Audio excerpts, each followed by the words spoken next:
morning and welcome everybody. My name is Cliff Shikwambi and I will be your moderator for this morning's very exciting deliberations at the 13th Annual Logistics and Transport Workshop hosted right here in the capital city of Namibia, Windhoek.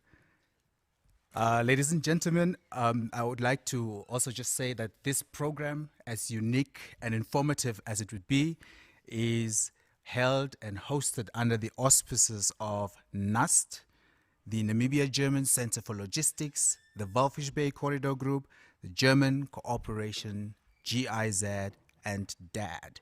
Of course, this workshop today, ladies and gentlemen, will be aired virtually, but of course, we have a panel of a panel that will take us through the discussions and a production team right at the back there that will of course be engaging with our viewers outside. So of course a warm welcome to the panelists, a warm welcome to the viewers both within and outside the borders of Namibia. This workshop is twofold. The first will be a panel discussion on public procurement policy and planning, hence the speakers to my left, or the panelists to my left. And of course, the second half of this program will have, or will see a series of presentation from captains of industry that will speak to us on the theme of this year, entitled Namibia Logistics, the Driver of COVID-19 Recovery. Having said that, ladies and gentlemen, and without any further ado, allow me to kickstart this program by introducing to you Prof. Elfigenia Semente, the Acting Dean of NAST, to do the welcoming remarks. Thank you, Prof.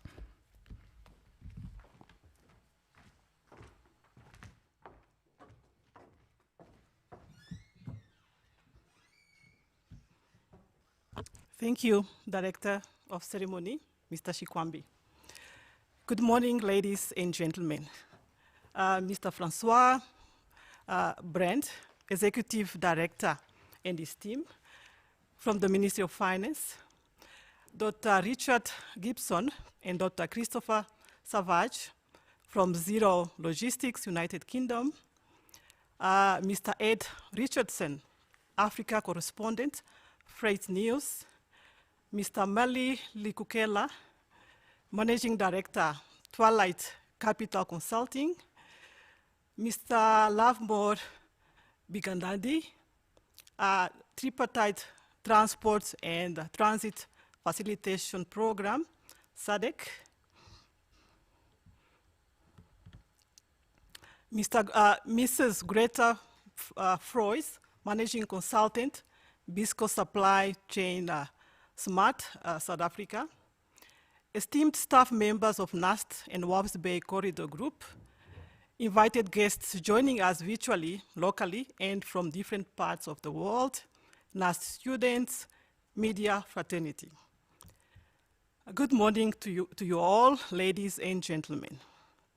It's a great pleasure for me to welcome you to the 13th Annual Workshop in Logistics and Transport.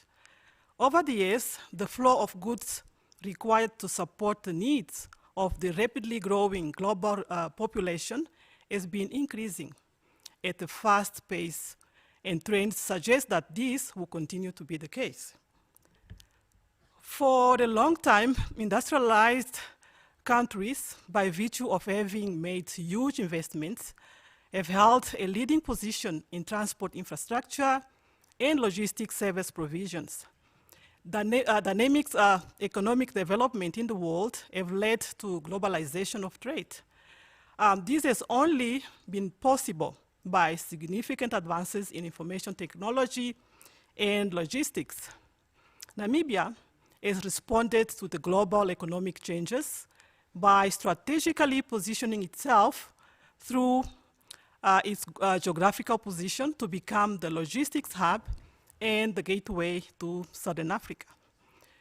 The need for physical infrastructure is equally important as the need for soft skills, and therein we speak about training. In terms of physical infrastructure, the Namibian government, through the Ministry of Works and Transport, supported by the Corridor Groups, African Development Bank, and NAMPORT, have heavily invested in the expansion of the Port of Walvis Bay and links to our neighboring countries to ensure that there will be sufficient capacity to support economic growth. The COVID-19 pandemic has created both challenges and opportunities in logistics and transport, and we have seen it through the lockdown. Hence, for continued growth, strategies such as cross-supply chain collaboration, online and digital technologies, strategic planning using scenario modeling, risk assessment supported by disaster planning, supply chain shortening, or possible reverse globalization or reshoring. For instance, nowadays we speak also of humanitarian logistics, and that is gaining a new meaning. Just to mention a few of the strategies that need to be put in place to explore the opportunities presented by COVID. This may require skilling, reskilling, talent attraction, retention, and strategies in human resources management too, so that we can actually tap into the opportunities presented by COVID. The Namibian University of Science and Technology plays an important role, not only in capacity building, but through local, regional, and global partnerships. For example, NAST and MTC have launched the High-Tech Transfer Plaza Select, HTTPS, which is aimed at improving industry competitiveness through transdisciplinary research and transfer of specialized knowledge and technology, aligned with signature programs concentrated in physical and virtual space in order to enable open, accelerated innovation for local relevance, regional impact, and global recognition. Ladies and gentlemen, the theme of this year, Namibia Logistics, the driver for COVID-19 recovery, is appropriate indeed. The 13th annual workshop in logistics and transport is a platform where economists, academics, industry captains will meet and discuss the drivers for COVID-19 recovery to contribute towards regional growth and prosperity. A number of speakers from the UK and the SADC region will be presenting alongside colleagues from the Namibian organizations, as we mentioned already, the captains from the industry. The following topics are to guide today's deliberations: procurement policy planning, sustainable and resilient supply chains in disruptive times, an international perspective, women empowerment in logistics space, fourth industrial revolution logistics, smart corridor inventions towards improving corridor efficiency. To all speakers, gracing us with your valuable knowledge and experience in the logistics and transport industry, welcome and thank you for availing your time to share information. Our participants, both locally and internationally, welcome and thank you for coming to attend this event. You will agree with me that this is a day we all have been waiting, and we are ready to listen to what our panel members and speakers have presented or have prepared. With this, I warmly welcome you to the 13th Annual Logistics and Transport Workshop, and I declare this workshop officially open. I thank you.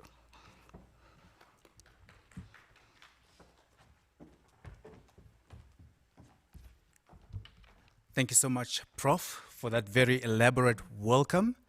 And indeed, also thank you for introducing the panelists that will be taking us through a very exciting discussion this morning.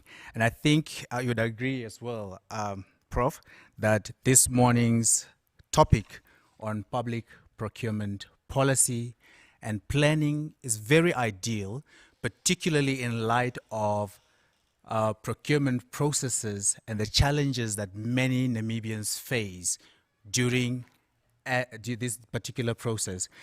I once, while driving, listened online to conversations being held around public procurement and Namibian participation in the process, and how Namibians have been encouraged to participate in the procurement process. But of course, how Namibians themselves also disqualify themselves by not thoroughly acquainting themselves with the policies, the procedures that are required to make them competitive within the bidding exercise. And I think I'm quite honored to have this panel of panelists to really take us through this journey. And I would also like to applaud the Namibian institutions of higher learning, and together or in partnership with the Ministry of Finance, for having embarked on this journey to really educate the public, particularly Namibians, on this particular topic. So having said that, it gives me great pleasure once again to introduce to you Mr. Festus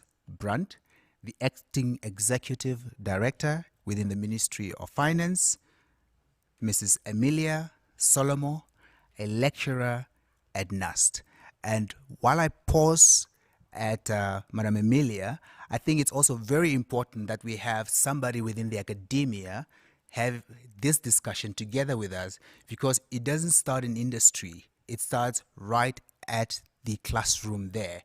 And I think all the students within institutions of higher learning, these are future businessmen, these are future captains of industry, and for them to really grasp it there already is quite befitting. So Ms. Emilia, welcome, and thank you for really sharing, for willing to share your insights on that. We also have Mr. Festus Nerumbo, the Chief Policy Analyst within the Ministry of Finance. And of course, lastly, we have Mr. Meli Likukela, the MD of Twilight Capital Consultancy. So welcome to the panelists, and once again, welcome to the viewers within the borders and beyond Namibia. And Madam Prof, thank you also for highlighting the speakers that are viewing or that will be sharing this platform with us internationally. So let's jump right into discussions. My job this morning really is just to facilitate, not to talk too much. The panelists on my left here are the ones that will take us through the discussions. Public procurement policy planning. I think one would agree that there are so many components to the exercise, and I probably want to really zoom discussions into the policy framework first, because I think that is what really sets the premise for the entire exercise, and maybe also for this discussion this morning. So I think the first question that one would probably want to pose right now is, what are some of the key compliance areas under the Public Procurement Act of 2015? And of course, to lead and to break the ice in this discussion, Mr. Brandt, I'm putting you on the spot to please talk to us through the policy or the compliance areas under this act. Thank you very much for the very good introduction. The Public Procurement Act, in essence, sets about some governance structures, which includes the Procurement Policy Unit, which is tasked as a regulatory authority to establish the rules of the game when it comes to public procurement. So with that, and within the Public Procurement Act, its regulations and its authorized guidelines, it is required for all of the public entities to develop annual procurement plans. This authority is vested under the accounting officer of each of the public entities, and they then, together with their procurement management units, start to determine what are the needs of the institution for the upcoming year, and turn that into an annual procurement plan with the template that is provided. In addition to that, the Act requires, with its regulations, that for certain procurements, individual procurement plans are developed, which really sets the framework on how to conduct a specific individual large-scale procurement exercise. The good thing about that IPP framework, as we call it, is that it requires a public entity to reflect on its previous contract that it had in place, to look at the failures of the previous contract and how to improve the procurement process in addition to the contract of the upcoming procurement exercise. So these are just some of that. In addition to the planning exercise, we cannot forget the monitoring of the execution of the plan. And with that, we have, for example, my colleague Mr. Ngombo under our monitoring and evaluation unit responsible for receiving quarterly progress reports, which also allows public entities to look at the expenditure rate and procurement rate, and also plan for the upcoming quarters to see whether they will be in time in executing their procurement. These are just some of the top of the line compliance requirements when it comes to planning and implementation on the Act.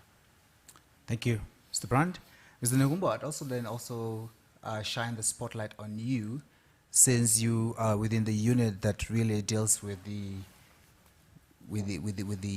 bidding documents and so forth as they flow through. From an experience point of view, what are some of the challenges that you see, particularly from a compliance perspective? Well, thank you very much, Mr. Moderator, for the opportunity. Thank you for the question. I think, as my executive director has indicated, there are specific requirements that public procurement, the legislation actually places into effect. And what we have noticed in terms of implementation is clearly some challenges, although we do, of course, also have some successes on certain fronts. I would like to indicate, for instance, that we have a very good success on the area of internal procurement structures that accounting officers are responsible to ensure that such are constituted. These are the structures within the institutions which are internally responsible for the execution of procurement within the institutions. Like we know, there by the Act itself actually is another body established in terms of the law, which of course execute on behalf of public entities. That is for high value procurements, and which is the Central Procurement Board of Namibia.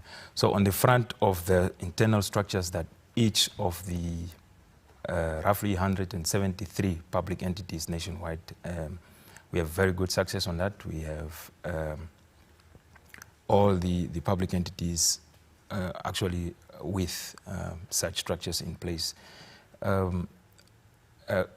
Another area in which we have gradually garnered momentum and success as regards to compliance, although we still are hoping to have a massive improvement, is the development and submission of annual procurement plans. As it was earlier indicated, every public entity is supposed to develop an annual procurement plan at the beginning of each of its financial period. That is to guide and to communicate to the market of its planned procurement activities.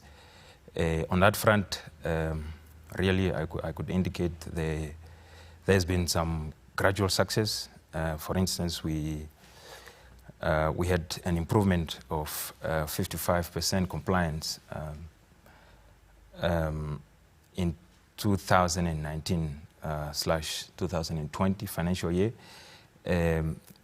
which increased to 78% by the year 2020-2021.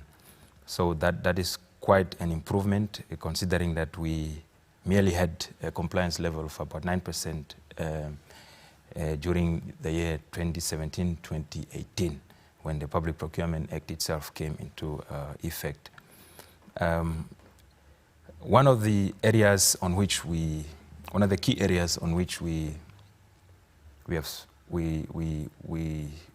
are yet to see the necessary improvement is the expectation for public entities to submit quarterly implementation reports. On that front, of all the reports that are expected, we are at a level of just 38% on that front, and it's one of the key areas that that we would really like to see an improvement, and we obviously feel very challenged, and we are hoping to see that public entities actually do improve on that front. Besides those key areas, I would like to indicate that there's actually other important areas, particularly issues of compliance in relation to the specific procurement activities. These are now the requirements there is in the processes of executing procurement by the public entities. So in that, we do have a mix of response from public entities, with some public entities closely keeping up with the script and the requirements, while others continue to lag. And this we have been able to determine through our audits that we carry out as an activity from a monitoring and evaluation perspective. Thank you very much. Thank you. Thank you so much, Mr. Negumbo. Madam Emilia, I'd like to shine the spotlight on you, because I also know it's quite recent that the Ministry of Finance collaborated with institutions of higher learning within Windhoek, and I'd like to believe that this would be rolled out countrywide, and the university's involvement, particularly on this particular topic. What's the focus from a learning point of view? Thank you. So from an academic perspective, we need to understand that when we develop program, we just don't develop it for ourselves, right? So there's a lot of interactions with the industry. So obviously to ensure that whatever graduates we produce are very much fit for the industry. Now, before we just go on to your question, we need to understand the background of procurement, supply chain, and logistics within the context of Namibia. Now, the first program was probably introduced in 2010. That already tells you how relatively new that is all to Namibia from an academic perspective. But also, you will see how academic institutions are also not just developing programs, but they are very much aligned in terms of planning with our Vision 2030. So if you look at our Vision 2030, some of the things coming out is the lack of skills, especially in this space. So some of the things that we as academic, and just not NAST, from the academic institutions have looked at is what are the lack of skills that are currently lacking within the industry. Now, we have also realized, if you're looking at it from an international practice, we are moving away from just being very much specialized. So we also have to be very multi-skilled. So from an academic perspective, we come in with the industry and we look at what are the skills required from the industry to move the direction which just not the government, also the private sectors are moving towards to. And some of the things that are really coming through is procurement, very big, but a huge part of that procurement is planning. Now, when it comes to planning, we need to realize that planning is just not understanding the procurement process, but also understanding how procurement features in achieving developmental goals. So our main focus, and very much driven by industrial needs, our main focus is to look at how do we equip our students that 10 years from graduating, the skills that they have attained is still very much relevant to the industry and where the trends are taking us. So what we are doing in the industry, obviously, like what we have done with the consortium, we partner up and we looked at, okay, there's a lot of professionalization in procurement, obviously very much lacking behind in Namibia. So we look at how do we then bring professionalization in procurement. So we look at what are the skills required. We're looking at things such as ICTs. We're looking at things such as big data analytics. And we're looking at how do we bring that, and contract management. How do we bring that so that these are also big components, or they are also input when it comes to planning. So that when we plan, we're just not looking at, okay, what is it that we're doing? What is our processes? But we're also looking at what are the practices of the industry, and how do we ensure that those practices are also very aligned globally, because we are obviously very much operating on a global space. So yes, from an academic perspective, we're very much working towards really equipping our students, not just for the now, but for the future as well. Because sometimes these students live 4 years, they are with us, they leave. And sometimes they don't have the opportunity to come back and relearn what is now currently being practiced. So we are not just focused on the now. We focus on the future as well and ensuring that this is really what the industry needs. Thank you, Madam Emilia. Very insightful. I wish I was a student in the present day tertiary environment, because I find it that it's quite difficult even for captains of industry to comply, because look, the policy is relatively new. It's a very thick document, and of course the instruments within institutions that are also being set up to comply is quite a daunting task because of the alignment to the institutional mandates, but also aligning it to the shareholders' mandates and so forth. But I'd also want to shine the spotlight on Mr. Lukukela, particularly because you are within the corporate space, and of course the many challenges that you've also encountered with this process, or maybe also engagements or narratives you may have had around this, but particularly with the emphasis really on, you know, us as a country reaching the Vision 20 goal, that of industrialization, making sure that at least these processes are already put in place. What are some of the challenges that you from the business sector may have experienced, particularly in making sure that, you know, you are aligned, but also being profitable in the process, not compromising yourselves in the process, and you know, just the discussions that you are having with the shareholder in making sure that compliance is you know, is maintained? Well, thank you very much for that. I think from the economic point of view, there are two things that are involved. There's beneficiation and there's value addition. All of these things, if we get them right, procurement can take us to Vision 2030 very fast. Now, with regards to procurement, and from where I'm sitting, I would like to first of all define how we see procurement. From the economic point of view, procurement is really that public investment. Now, public investment, in terms of beneficiation, who benefits? Yeah, and what value does it add? So I want to address two things. Procurement is just not, and especially as you mentioned, Vision 2030. Vision 2030 is about becoming wealthy. It's about eradicating poverty. It's about many, many things. But many times we tend to forget the poverty eradication aspect of procurement and focus on profit making and value addition. So the act it's very clear on the intentions.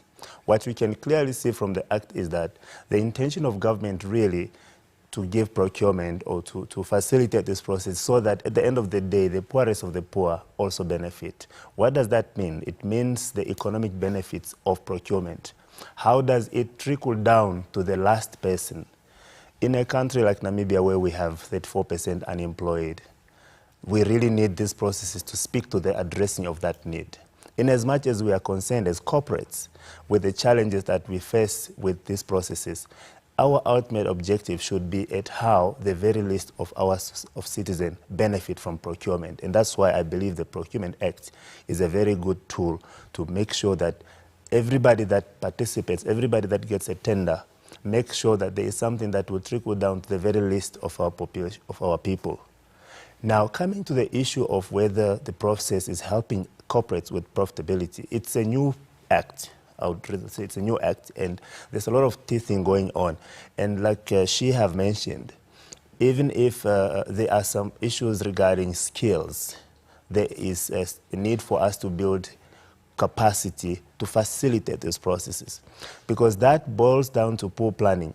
If we do not plan carefully with procurement, there are so many costs.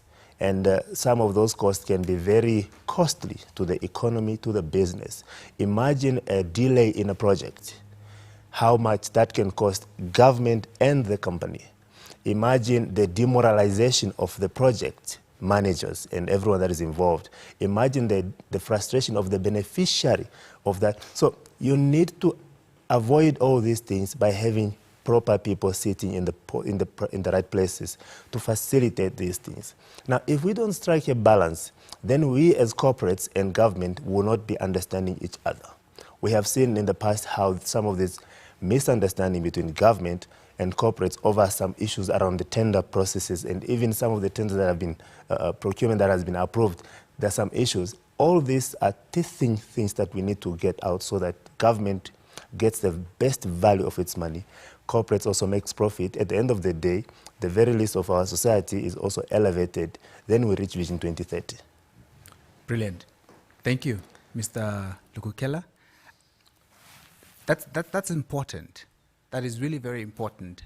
One of the things that I'd probably like to believe is that we should probably look at fostering deeper engagements within the various sectors involved in this entire exercise, and making sure that, you know, the rollout is much smoother, the transitioning is much smoother. Because if anything, there are teething challenges, there are teething problems. These are, I think, as a nation, we have graduated past the crawling stage. We are now starting to find our feet. Right now, in the process of starting to walk, you know, how do we go about taking those very first initial steps, those footprints we are putting in the sand to make sure that, you know, none of the entities involved in this entire exercise are compromised. And this is where I really want to come to Mr. Brandt again, taking leveraging on what you've said. Mr. Brandt, looking within the Namibian economic space, you also look at the informal sector, where that's quite economically very hyper. It's one of the sectors that are quite active.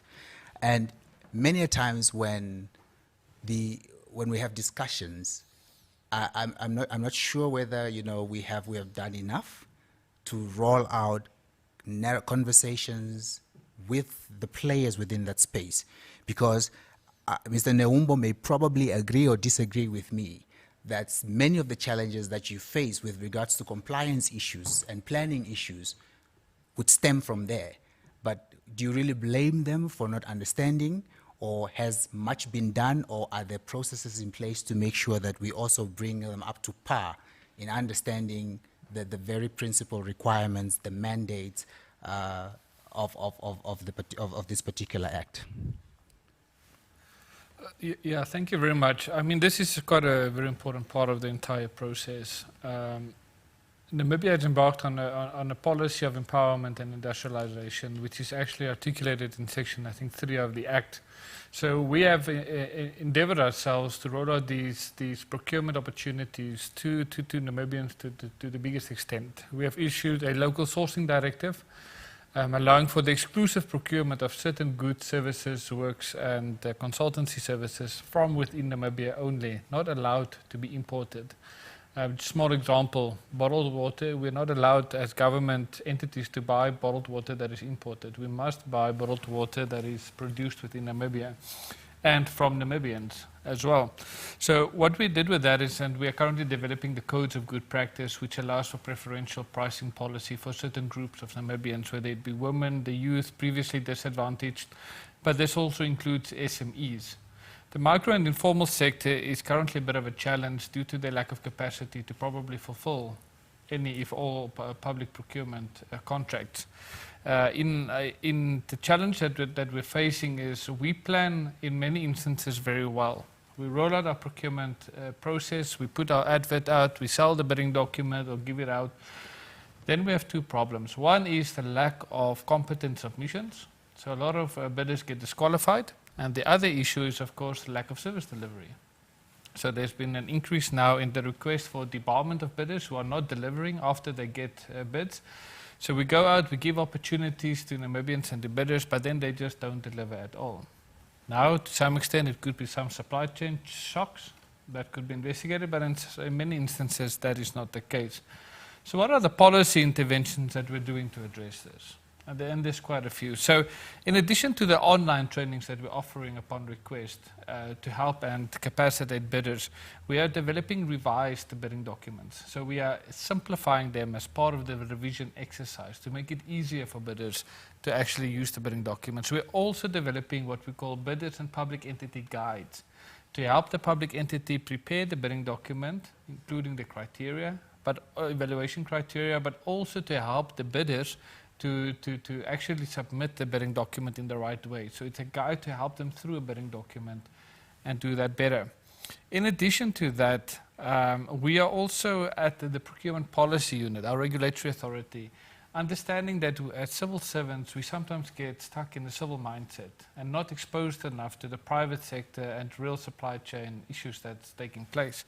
With that being said, I think 15 or 16 of our staff is currently enrolled on the Chartered Institute for Procurement and Supply Chain studies, so that we can also expose them and capacitate them to address regulatory matters on an academic but well as also a practical manner.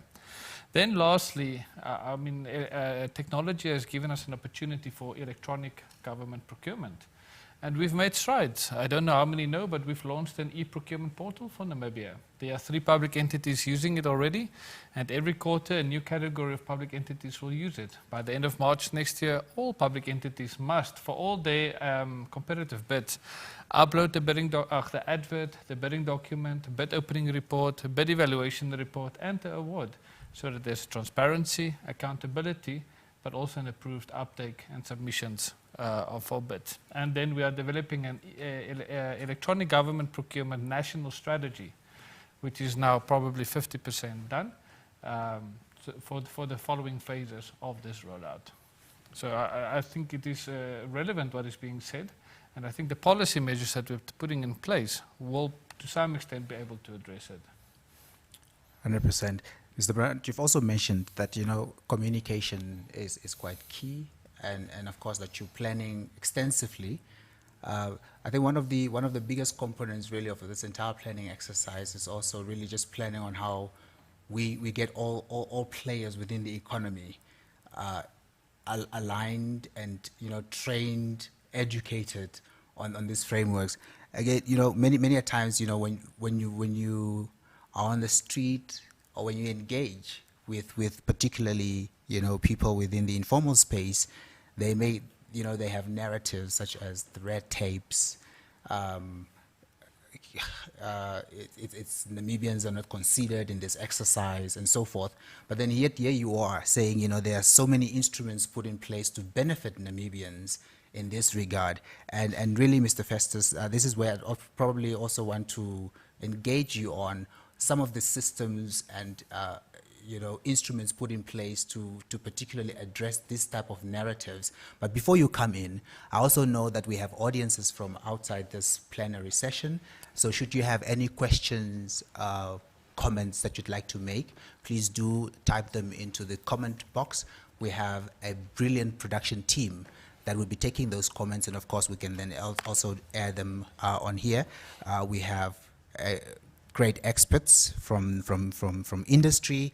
If you'd like, direct one straight or a couple of questions directly to them, and of course I'll help facilitate that process for you. So, Mr. Negumbo, in terms of taking this narrative in layman's language to the most economically active sector also within the country, what are some of the instruments that you've really put in place as a ministry to address that? Well, thank you very much. Well, firstly, I would like to acknowledge genuinely that there has been interventions to ensure that all the stakeholders actually come to par, and this particularly includes key implementers such as the public entities themselves, the business sector, and in that sense, there has been during the early implementation, and this continues, of the Public Procurement Act, activities aimed at raising awareness, firstly, just so that everybody comes to an understanding of what the new dispensation is about. And this has been ongoing, both, like we said, for public entities and for the business sector to understand what their expectations and the requirements are. And there has been, for that, roadshow training activities which has been conducted, which eventually also turned, due to the COVID situation, into online platforms of communication and education. And that has been more so just to, like I said, acquaint the the stakeholders on the issues pertaining to public procurement. But like it has been indicated by my accounting officer, there has been genuinely deliberate interventions. One of the objectives of the Public Procurement Act is to integrate everybody and all the other sections of our society into the mainstream. There is intention and objective to improve and increase participation of women, youth groups, and categories of business such as SMEs into the mainstream. And by that, there has particularly been instrument aimed to support that. In particular, there's been a directive that came into effect during 2019. It was revised during 2020 to include a lot more of products, goods, works, and services that locals should be able to get priority in terms of procurement, and that has been aimed at reserving certain procurement for certain people. So the expectation is to actually empower Namibians mostly, which obviously include Namibian producers, because the target is to ensure that things that are readily available here in the country should be sought from within.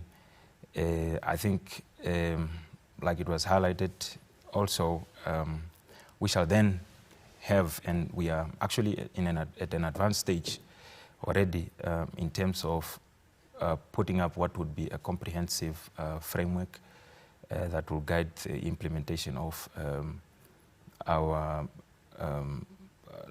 preferences on procurement. That is the implementation of national preferences in terms of public procurement, as well as exclusive preferences. These are provisions within the Public Procurement Act which shall afford a lot more opportunities to different categories of Namibians, just by way of empowering and giving them opportunities ahead of other stakeholders, possibly within public procurement. Right. Thank you, Mr. Neumbo. Whilst we're still on that topic, I know Mr. Likukela mentioned that the procurement process is a rather expensive exercise, and I'm sure we'd all agree. Should you not fully comply, of course, there are also ramifications, there are consequences to non-compliance, and you've now also just mentioned that the Act is quite clear in empowering Namibians to participate in the procurement process, Namibianization, the procurement of Namibian products for big tenders, big projects within the country. So from your desk as well, maybe one or two words of advice in terms of what the consequences are for poor planning, particularly from Namibians, to uptake or to leverage on those opportunities that the ministry or the Act has made provision for. Mr. Neumbo?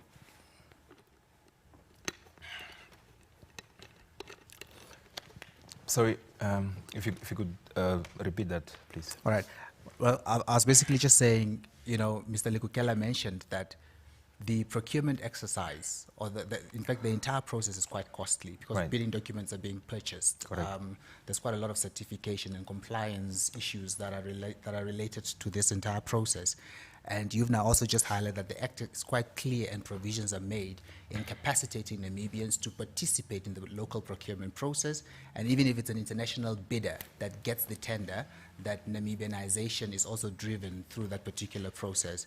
Now, from your point of view, maybe just a word of advice to those that are listening out there, what the consequences may be for poor planning from your desk. Yeah, well, I think firstly, Mr. Mr. Lekukela has said it best. There's a huge amount of cost that any failed procurement process has or brings about. There's a lot of lost opportunities in terms of even just the use of funds, because initially, before any procurement that should take place, there are preparations. The funds are supposed to be made available, and such funds would obviously have been removed from any other activity to be placed for use on that specific activity. So there is an opportunity cost of the use of funds for development and advancement of anything else that could have been made possible. So as such, the Act itself has in place provisions that seeks to guard against unabated exposure to such cost. For instance, it is actually punishable, for instance, for any bidder to pull out of a commitment.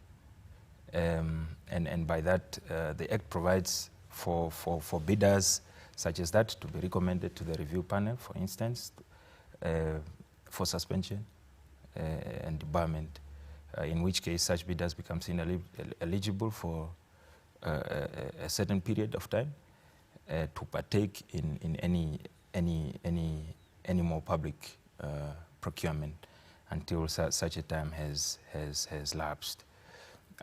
Furthermore, on other issues of mishandling and compliance, the Act also does provide punitive measures against even staff members themselves who are involved in activities.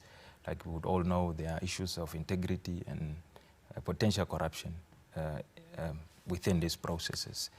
The Act provides for fines. Once found criminal, someone can actually be punished with an imprisonment term or fined as such.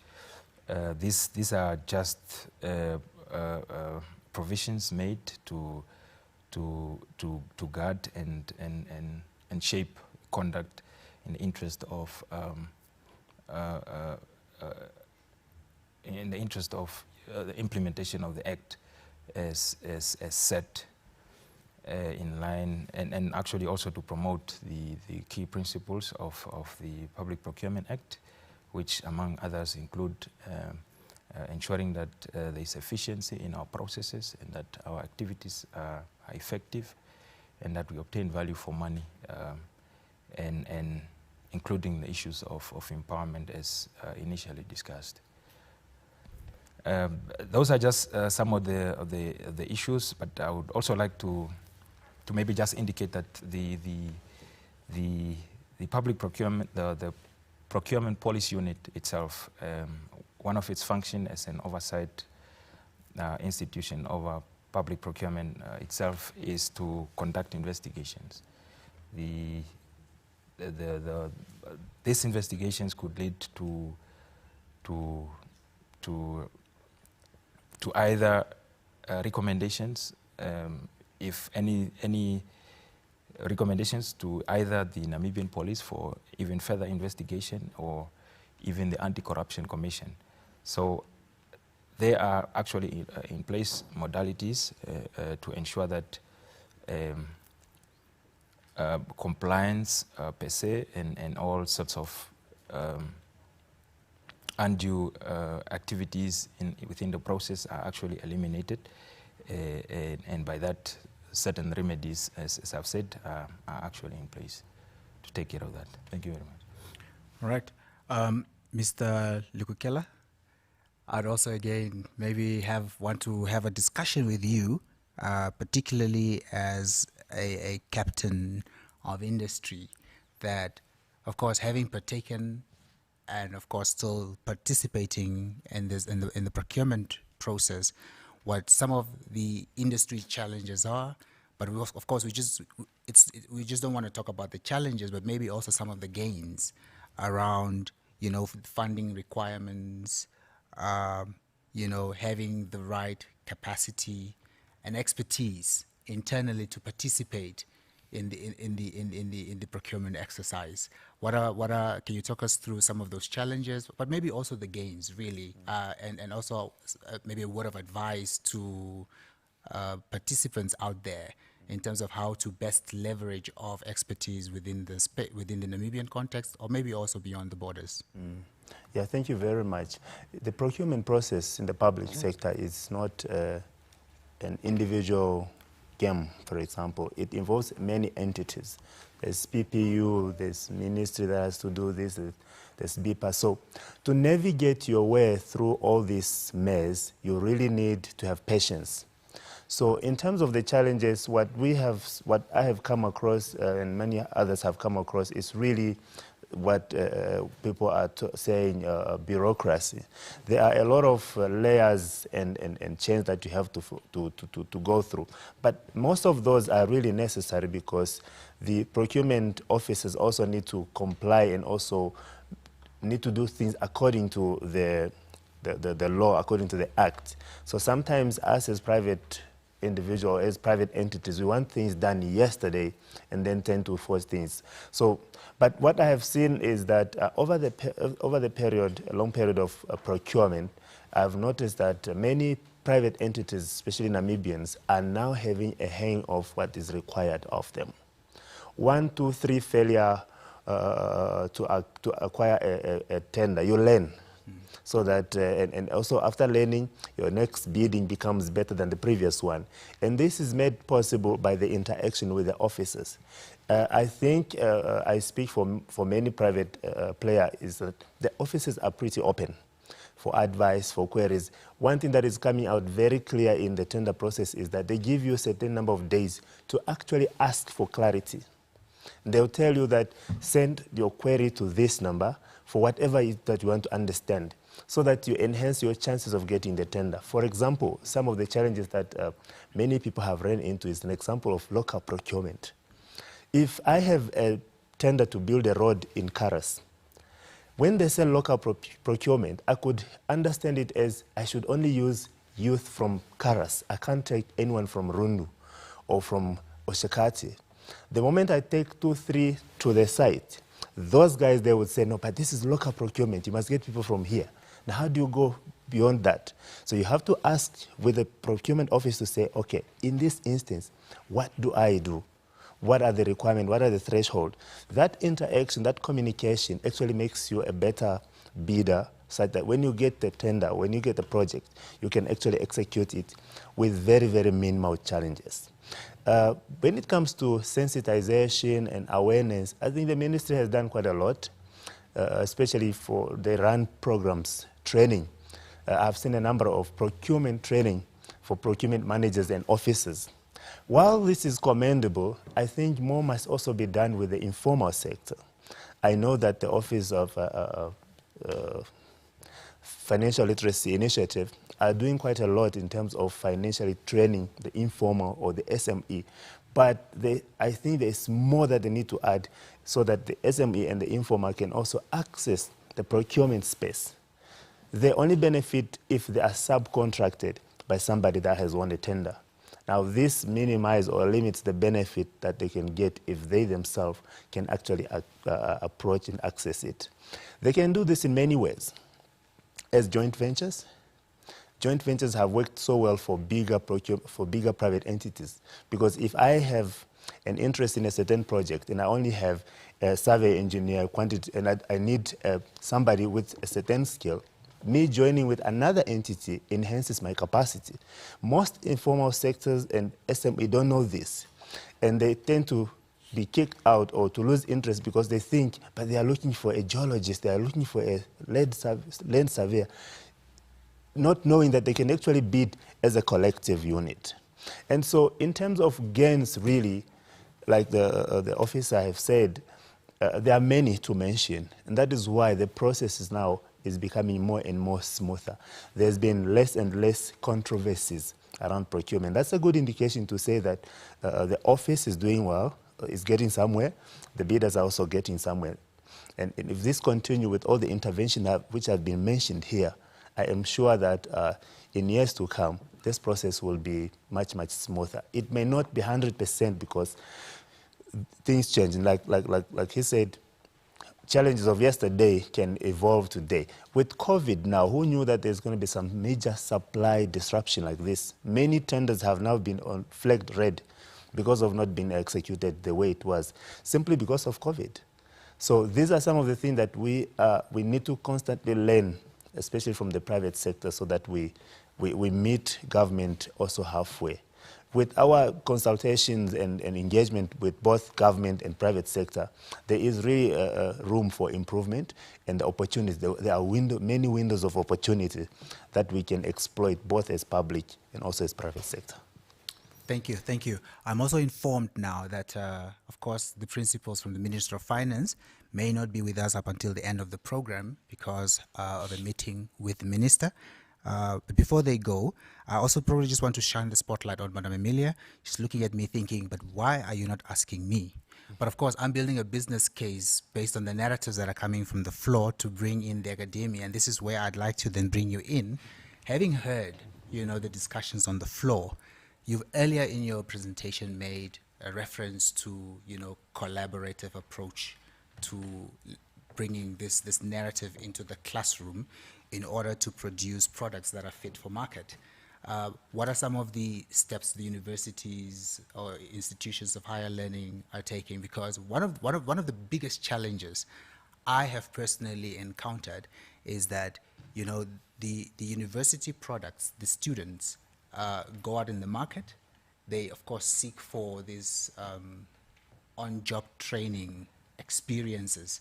And of course, bringing this into the classroom and now having to expose them to industry, that seemed to be the challenge because there's that gap there. As an institution of higher learning, what are you doing? What are the steps taken to ensure that at least we bridge or narrow that gap so that challenge is addressed? Okay, thank you. So there's a lot of partnership that specifically from the NUST space that we are working with. For example, we have the B360 program where we send some of our students as far as Europe and to really just be in the industry and try and bring the classroom to the industry and obviously just put whatever they've learned to practice. We also have a department that is responsible to engage with the industry. And what they do is they try and find opportunities in the industry that our students can be taken up on, that they can actually really have a real practice in an organizational setup. Now we need to understand from an academic perspective, you can't really teach operation. Which operation are you going to teach?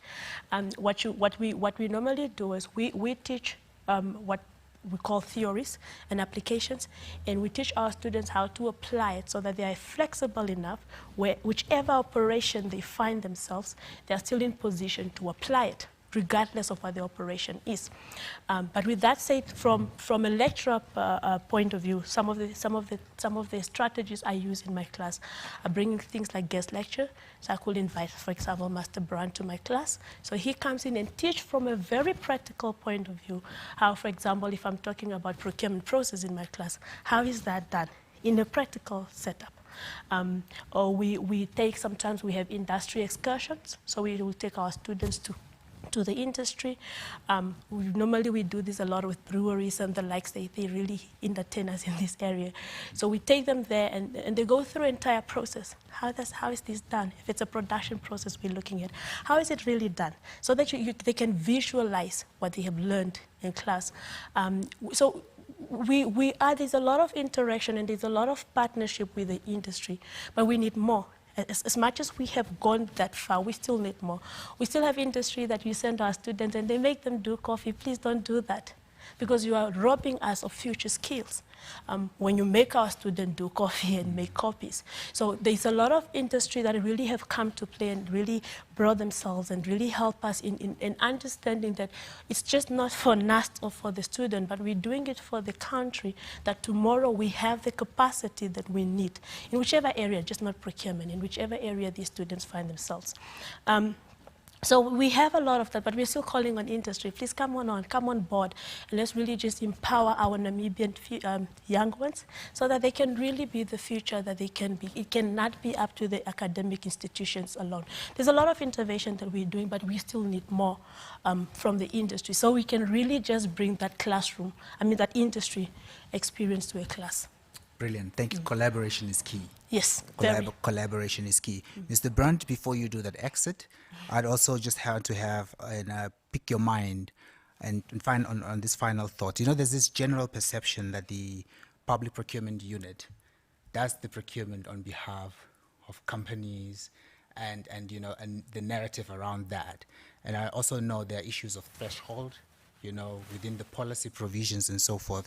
Maybe to speak to us through, those provisions, and maybe just to dispel some of those, perceptions that are out there. Very true. There's a big confusion between the role of the Procurement Policy Unit and the Central Procurement Board of Namibia.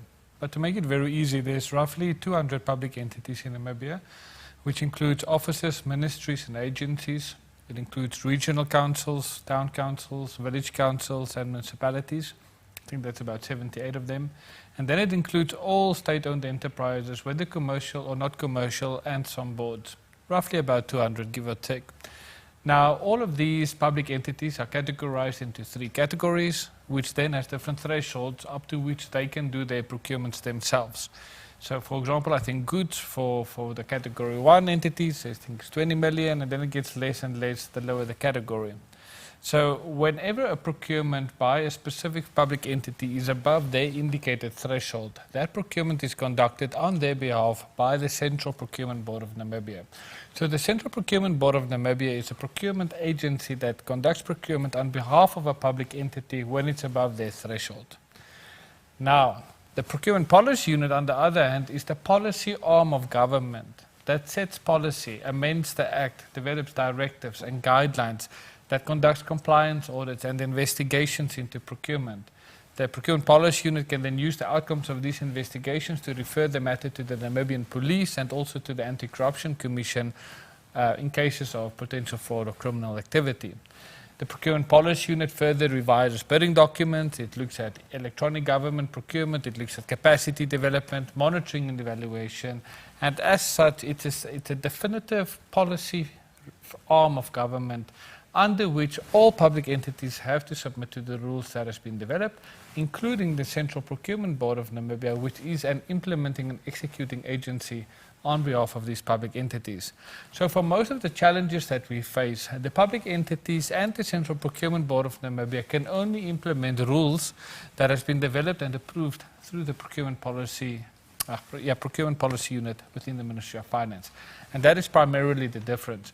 The Procurement Policy Unit does not execute any procurement on behalf of any public entity, and as such remains an independent and objective regulatory authority that can be able to then oversee public procurement in its entirety. Thank you. Thank you. Mr. Negumbo, any final words from your side as well? Well, thank you very much. Maybe just to indicate that from a regulator's perspective, it is actually the commitment of the PPU to ensure that compliance is upheld, particularly for public entities who are responsible for implementing in a big way activities of public procurement. And I think we could all agree that from an economic perspective, public procurement contributes a lot to the economy, and it is therefore the interest of the PPU to ensure that the inconsistencies are removed from the system through awareness creation and education, so that the application of the law remains homogeneous and similar, and that it inspires confidence in the market and all the stakeholders to ensure that the objectives of the Public Procurement Act are actually realized. Thank you very much. Thank you. Mr. Lukukela, I am pointing the spotlight on you so many times because you represent the sector that participate in these exercises. What are the wins that the industry may have experienced really in this few years of implementing the public procurement, the policy, but of course also the units responsible for and its various functions? Yeah, I think over and above, there's been a very good outcome of this process in the sense that the private sector now feel more empowered to participate in this process. There is now more transparency in the process. Back then, like I've said earlier on, there used to be a lot of gray area in terms of the processes. Right now, the information is readily available, both from the service request point to the point of awarding. And these are very crucial for this process to remain integral and to maintain integrity in this process. So the private sector, while a few others might have challenges here and there, but over and above, from what I can gather, also as a participant, also as an advisor, is that the process is much more straightforward and much more encouraging to participate now. That's one. Number two, also looking at the financial books of the private sector that have benefited from procurement, they are looking good besides the COVID issue. Why am I saying this? Because there are a number of new, it's a great number of new participants that is coming in. It's no longer the traditional companies that is winning this tender. You know, back then, you only know that if there's a tender for a road, we know that there's only one company that takes it. The situation is slightly changing now. Yeah, and this goes for all other projects, whether it's a building of roads, schools, offices. There is a lot of new faces in. That shows you that the process is really encouraging and is really opening up. The third thing that I can say it's a win is the creation of capacity. All these new projects is introducing and exposing the private sector player to new skills. The networking, the collaboration has really created this new wave of skills. Right now, you do not really need to source an expert from Kenya. You do not need to source an expert from China, from wherever. Unless it's really, really, really critical and it's really, really lacking, you can get it right here. I think finally the understanding of the whole process is much, much more clear and broader. That is why a lot of people now are not afraid to participate. Like I agree with her, this is a great window of opportunity, especially for the young ones. Back then, as a young person, all you would think of is to go and work at this company, to go and work in this ministry. Why? Because we didn't know that there is also a route of entrepreneur where you can actually get into business through projects. If you have skills, you do not need to sell it to one employer. You can actually put it on the market. Whoever can get it, you go work for them. I'm not saying that young people should not try to look for jobs. I mean, there's always where you need to start. But like she have said, and also with some exposure to academia, this is a really great window of opportunity for the academia to inculcate the skills that are needed to succeed in business and entrepreneurship. My last point that I just want to say is, and this is also to encourage all the academia, is in addition to the courses and the theories and everything, let us also introduce the graduate attributes that will make our graduates employable and also participate in the business.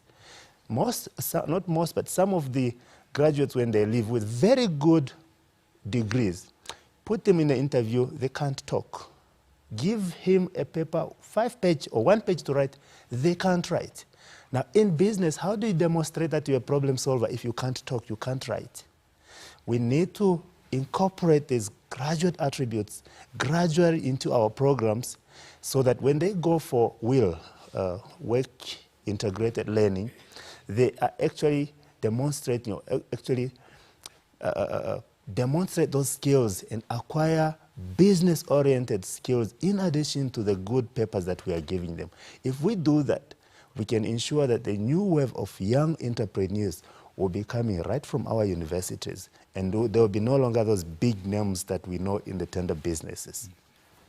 You have in principle really addressed two issues that I wanted to pose to the floor. One was directed to yourself with regards to barriers to entry within the procurement exercise, but also how universities can bring those technical learning expertise within the classroom to ensure that we produce products that are not just fit for employment, but also employment creators themselves. Madam Emilia, any final words really based on what Mr. Lukela has said? I think I want to acknowledge that, especially when it comes to graduate attributes, is that when it comes to all the programs that we create together with the industry, we really go out there and see what type of skills that we need in this specific graduate. And some of the things that we have done is, and this is why I've mentioned, we're not more looking at specialized, but we're looking at really multi-skills.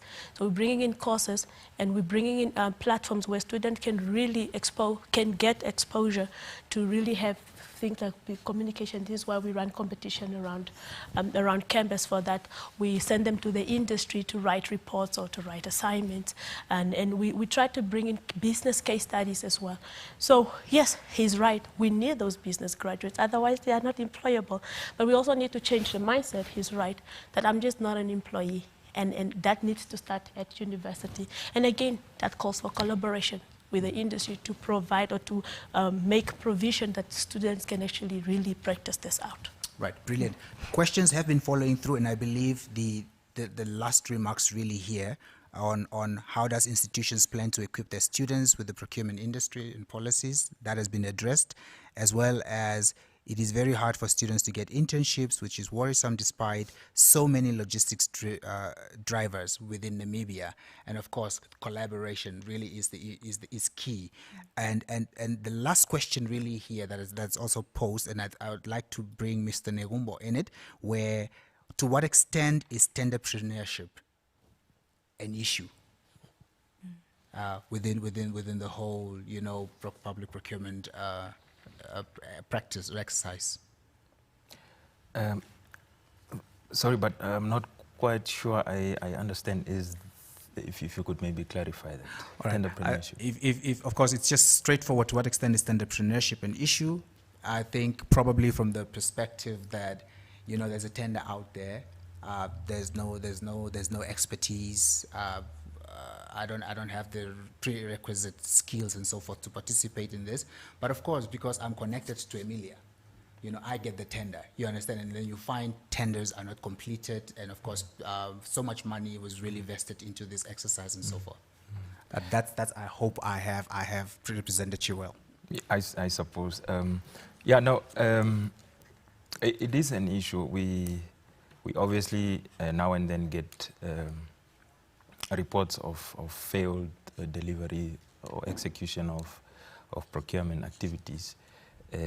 But like we said before, the legislation itself places into effect arrangements that are supposed to be followed. Of course, that's why we take a particular interest in ensuring that executors, the implementers, are actually knowledgeable.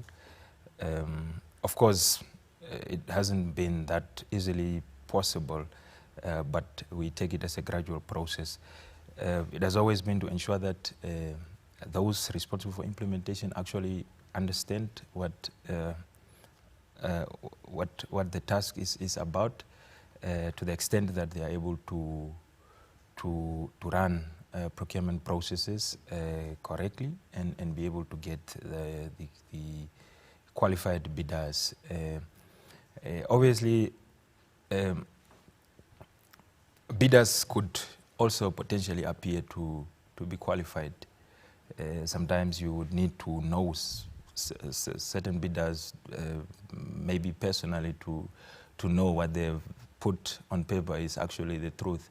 In some instances, I'm sure there would be bidders who would try to make it look like they are the right bidders, and such could actually get awarded. And those could be the few instances where we actually get to have problems, where a bidder would eventually, a contractor would eventually fail to deliver. But like I said, the legislation actually provides for here and there mechanisms to ensure that bidders actually commit. Like, for instance, there are requirements for bidders to declare. The word is there is bid security declaration. It's a declaration meant to secure your commitment to the process, and this has come in mainly into effect to actually even replace what is called a bid security, which was a financial commitment initially to say, okay, I'm partaking in this process, I'm committing to this process, and I'm putting down an amount of money that is at risk should I fail to deliver on a project. We also have performance securities for high value procurement that any one particular public entity might find risky to put out, for which amounts of money, performance security is actually required. So it is clearly an issue, and however, from a regulator's perspective, there are modalities put in place to sort of ensure that such are actually kept to a minimum. Public entities know who to deal with, and that there are actually also measures where bidders could lose the amount of money they may have committed in performance security, and even risk being suspended for a period of time should they fail to deliver. Because mind you, to even have just been awarded a contract and you withdraw, even without signing it, is already something for which you can get penalized. So that is as far as the measures are, just to ensure that commitment is ensured and delivery is not compromised. However, the cases are there, obviously. Thank you very much. Thank you so much, Mr. Negumbo. Ladies and gentlemen, we have come to the end of this very informative discussion, and of course, a wise man, or I don't know whether that person was quite sorrowful, who once said, time is always short when you have fun. So unfortunately, we have come to the end of this session, the first half of the plenary discussions, but I wish to really thank the panelists for the valuable insights shared on this platform. Mr. Brandt, of course, the acting executive director in the Ministry of Finance, have left, of course, to go meet the minister, but we want to really appreciate him for his valuable input made to the discussions. Mr. Festus Negumbo, the chief policy analyst within the ministry, also thank you very much for the insights shared. Of course, academia, very important. Madam Emilia Salomo, lecturer at NUST, the insights quite informative, and again, really, let's drive on that wave of collaboration and bring the industry within the academic space really and see how best we can produce products that are fit for market. And of course, Mr. Meli Likukela, MD of Twilight Capital Consultancy, having brought in again to the dialogue industry expertise, some of the low gains, some of the challenges as well, and the opportunities as well that are out there for participants within the space. Having said that, ladies and gentlemen, we've come to the end of the first half of this of the program. We'll be moving on to the second half of discussions, ladies and gentlemen, where we will be having panelists that are speaking to us virtually from as far as overseas, really speaking to us on the theme of today entitled Namibia Logistics, the Driver of COVID-19 Recovery. And of course, online we have Dr. Richard Gibson and Dr. Christopher Savage from Zero Logistics from the UK, and they will be speaking to us on the topic sustainable and resilient supply chains in disruptive times and international perspective. But before they come on board, allow me to give you a short bio of our speakers. Mr. Christopher Salvage will be the first to speak.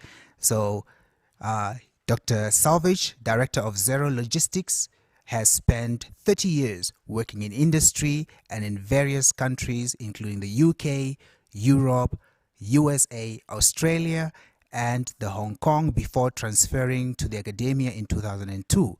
The following 17 years were spent at the University of Huddersfield, Principal Lecturer in Transport and Logistics and Director of Outreach and Enterprise Applied Sciences, and the Polytechnic of Namibia, Academic Director, Associate Professor, the Namibian German Center for Logistics.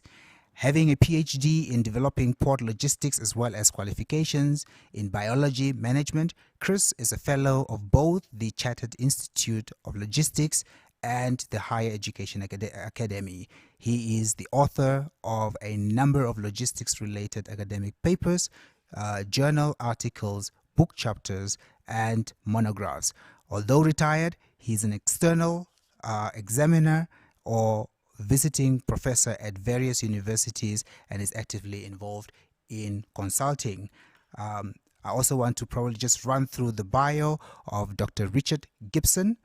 Richard Gibson has enjoyed a longer career in supply chain industry within Great Britain, Europe, and globally, working for both own account operators and logistics service providers, drawing on breadth of experience that covers everything from truck driving through to managing global networks. Richard is currently responsible for managing flows of healthcare goods across Europe, Asia, Pacific, and further afield using a range of freight modes. Having gained a PhD from the Huddersfield University, Richard is a regular contributor to supply chain conferences both in the UK and globally, and supports 2 universities as an external examiner for their supply chain management courses. And in between juggling these activities, Richard is a keen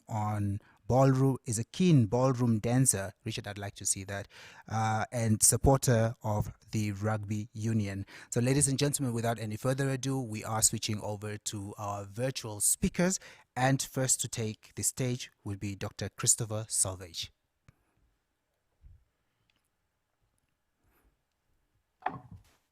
Good morning, everybody. I need to share my screen. Can I do that? Yeah.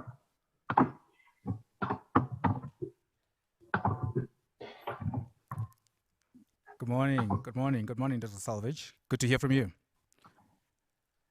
Okay, good morning. Can you hear us okay? Awesome. You may go ahead. Okay, thank you. First of all, thank you very much for inviting me to speak at this event. I think it's about the 7th or 8th time, or maybe the 10th time I've spoken at it, and Richard, I did this the 2nd time. I'd like to thank you for asking us to join this discussion. Clearly, it's almost impossible to talk about anything to do with supply chain or anything else without tackling COVID.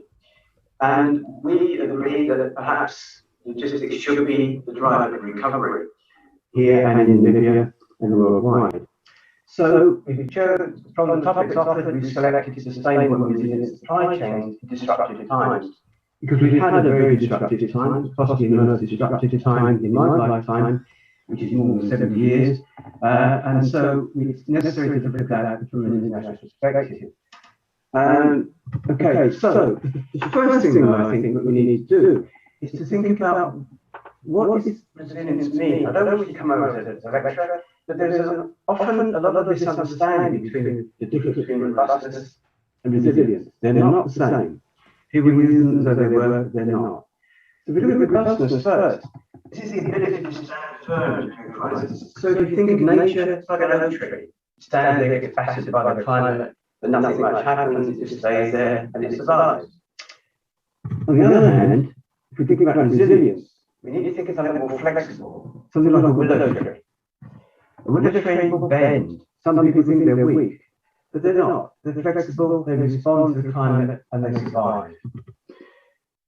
If we have a long storm, or indeed a long crisis, what happens? The old robust oak can snap, or even be uprooted. And that, ladies and gentlemen, is what can happen to your supply chain if it is too rigid, too inflexible. At the same time, the good old resilient willow will bend, will flex, and it will survive. In fact, it hopefully will recover quickly. This is what our supply chains have to be like if we are to survive the crisis such as one we just experienced, and indeed are still experiencing, and flourish.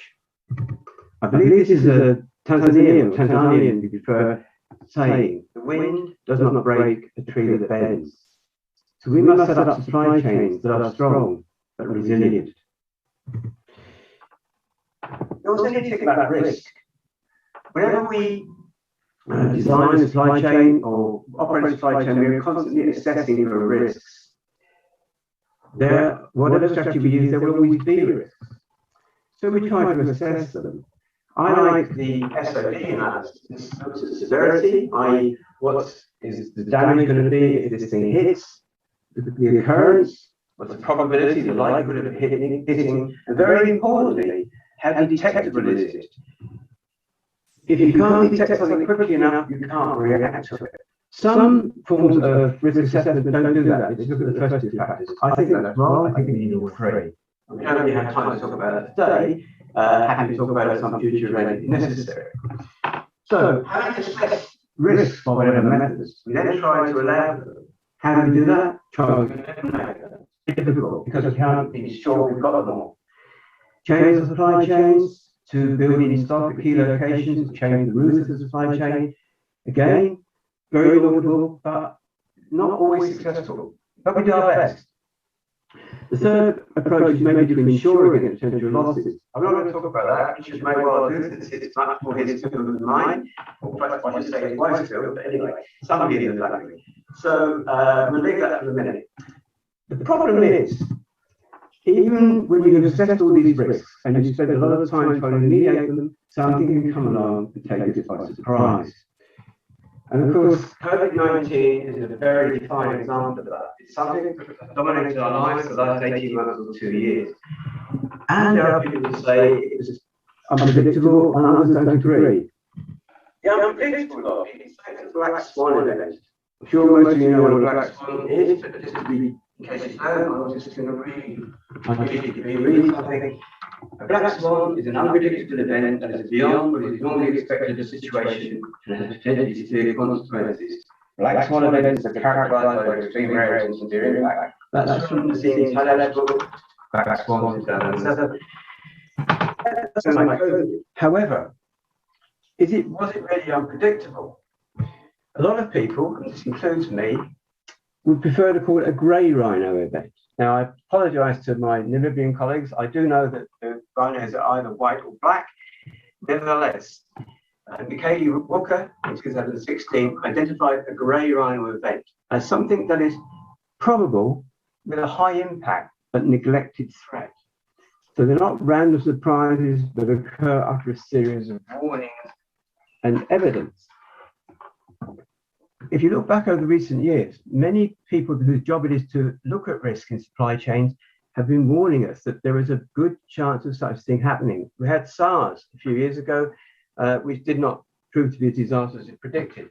But I think if you look back through the actuaries and all the people that do these risks, somewhere in the top 3 or 4 or 5 top risks in recent years has been the chance and the impact of a worldwide pandemic. So it's not really fair to say it was unpredicted. So let's do whatever you call it, a black swan or a grey rhino, it happens.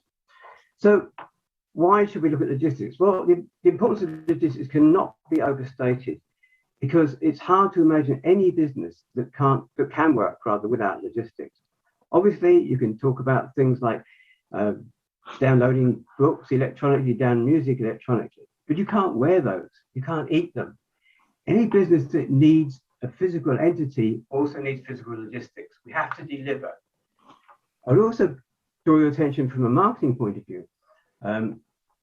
People in marketing and sales spend a great deal of their time creating demand, generating demand, emphasizing demand.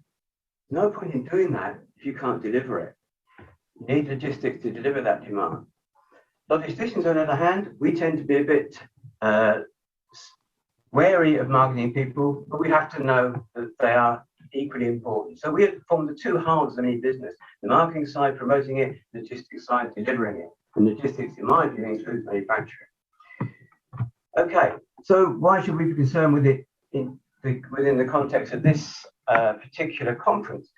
The way of leading things out of recovery, into recovery, rather.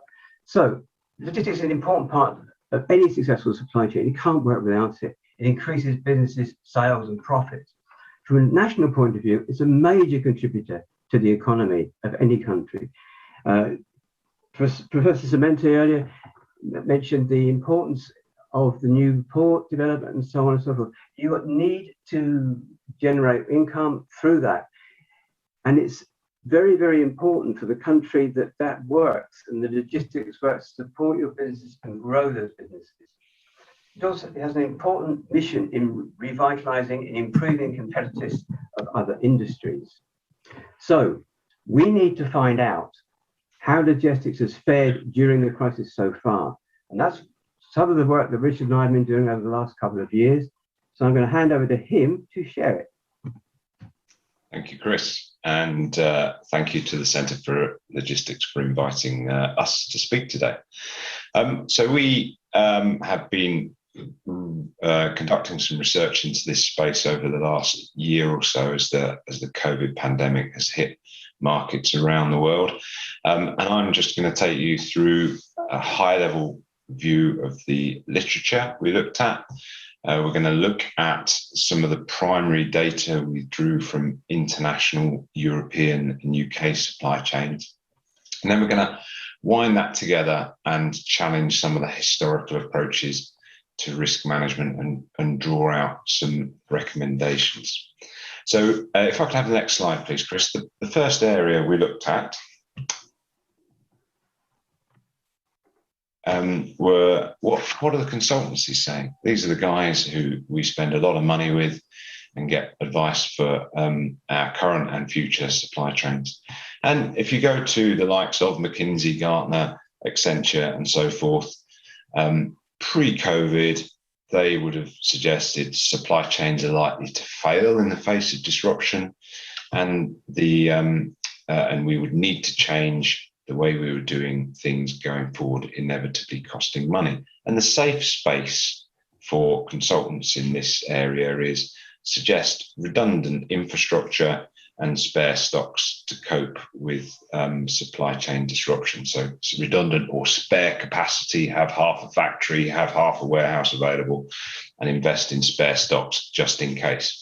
And for many of the businesses I work with, and the business I work with at the moment, that approach is simply not economically viable. And Chris has already mentioned some of the tools available to us to give us some more insight, and the SOD, Severity Occurrence Detection by Slater, is a really simple tool and worth spending some time on if you want to look into the space. So headlines: go to the consultancies pre-COVID. Typically, you're going to be advised, have some spare infrastructure, have some spare stocks. If we go to the next slide, please, and we look at what the academic view on life has been. So in my parlance, the old school view on life is very much have strategic inventory and spare capacity. So this has been espoused by Christopher, Waters, Dings, Fernandez, standard logistics textbook stuff. And in my opinion, a much better approach, and you see evidence of this in the literature, is having partnerships, collaboration, rely on IT better, and really work on a asset-light approach, which business continuity planning can get us into. That's also where we deploy insurance to manage some of our more difficult risks. The disclaimer there being, if we're going to insure a risk, let's be really clear what that risk is, which is why so many organisations have failed to claim successfully for loss of revenue or loss of sales during COVID, because they weren't specific enough on the risk. But insurance is an option that helps us. And partnerships and collaboration, I think, is the area that is going to come to the fore as more research comes out of how businesses reacted to the pandemic.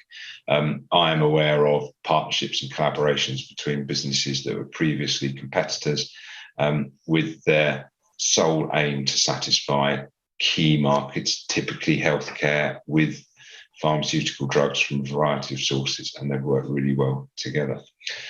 Take a step back. 2 years ago, if you look at the World Economic Forum report on risk, or you looked at the DHL resilience report, there was mention of a pandemic in there. SARS, Chris has already mentioned. The pandemic risk was never really all that high.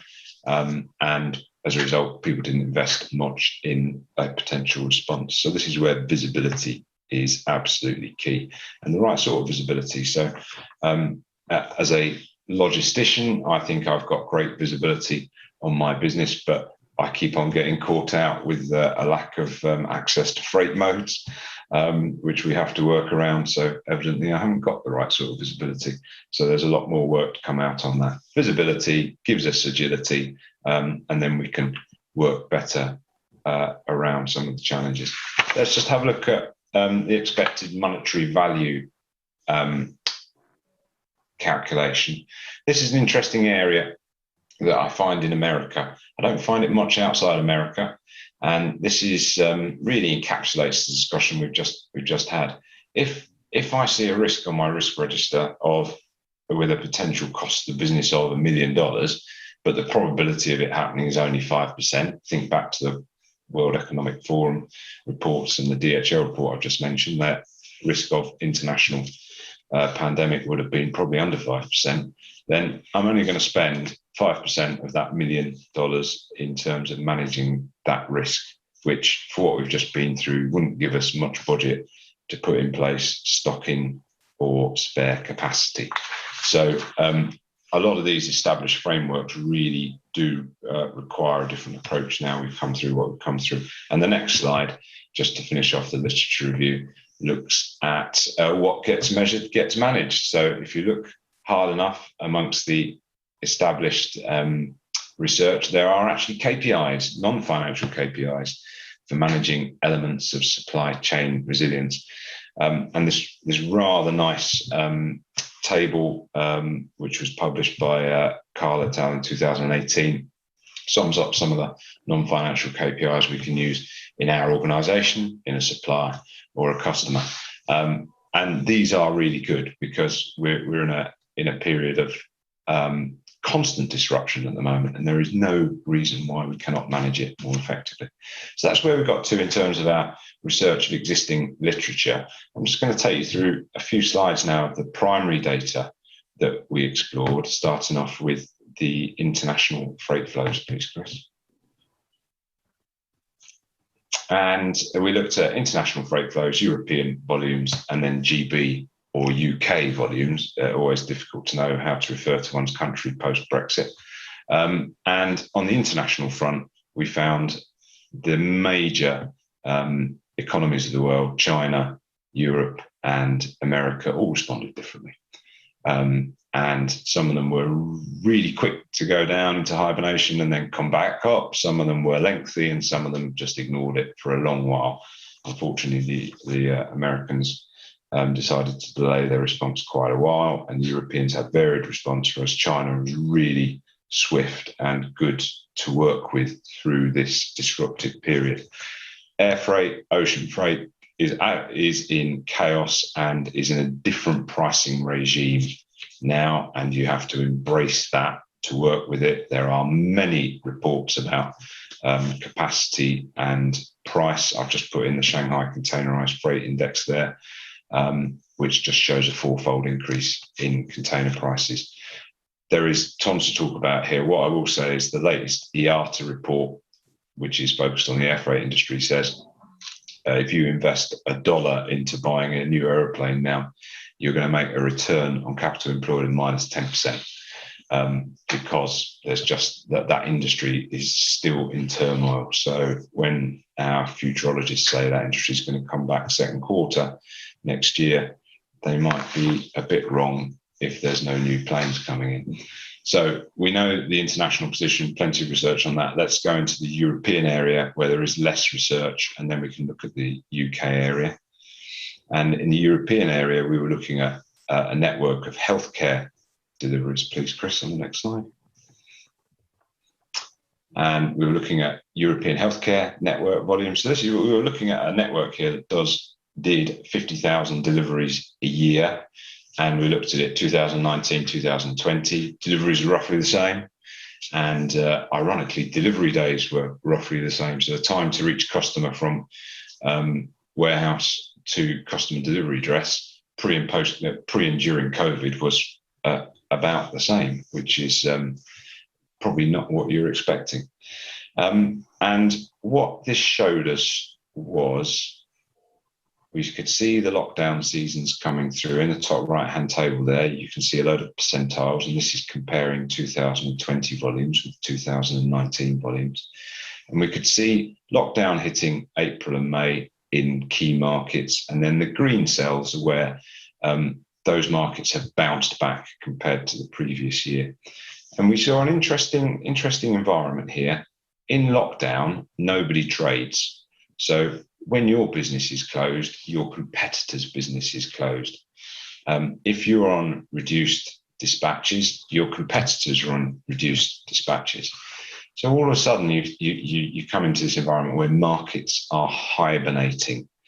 And come back to the principles of supply chain resilience that we've been working to over the last 20 years. Let's have some spare capacity in a warehouse somewhere, and let's deploy some spare inventory. That is not much use when your market and your customer's market is shut down.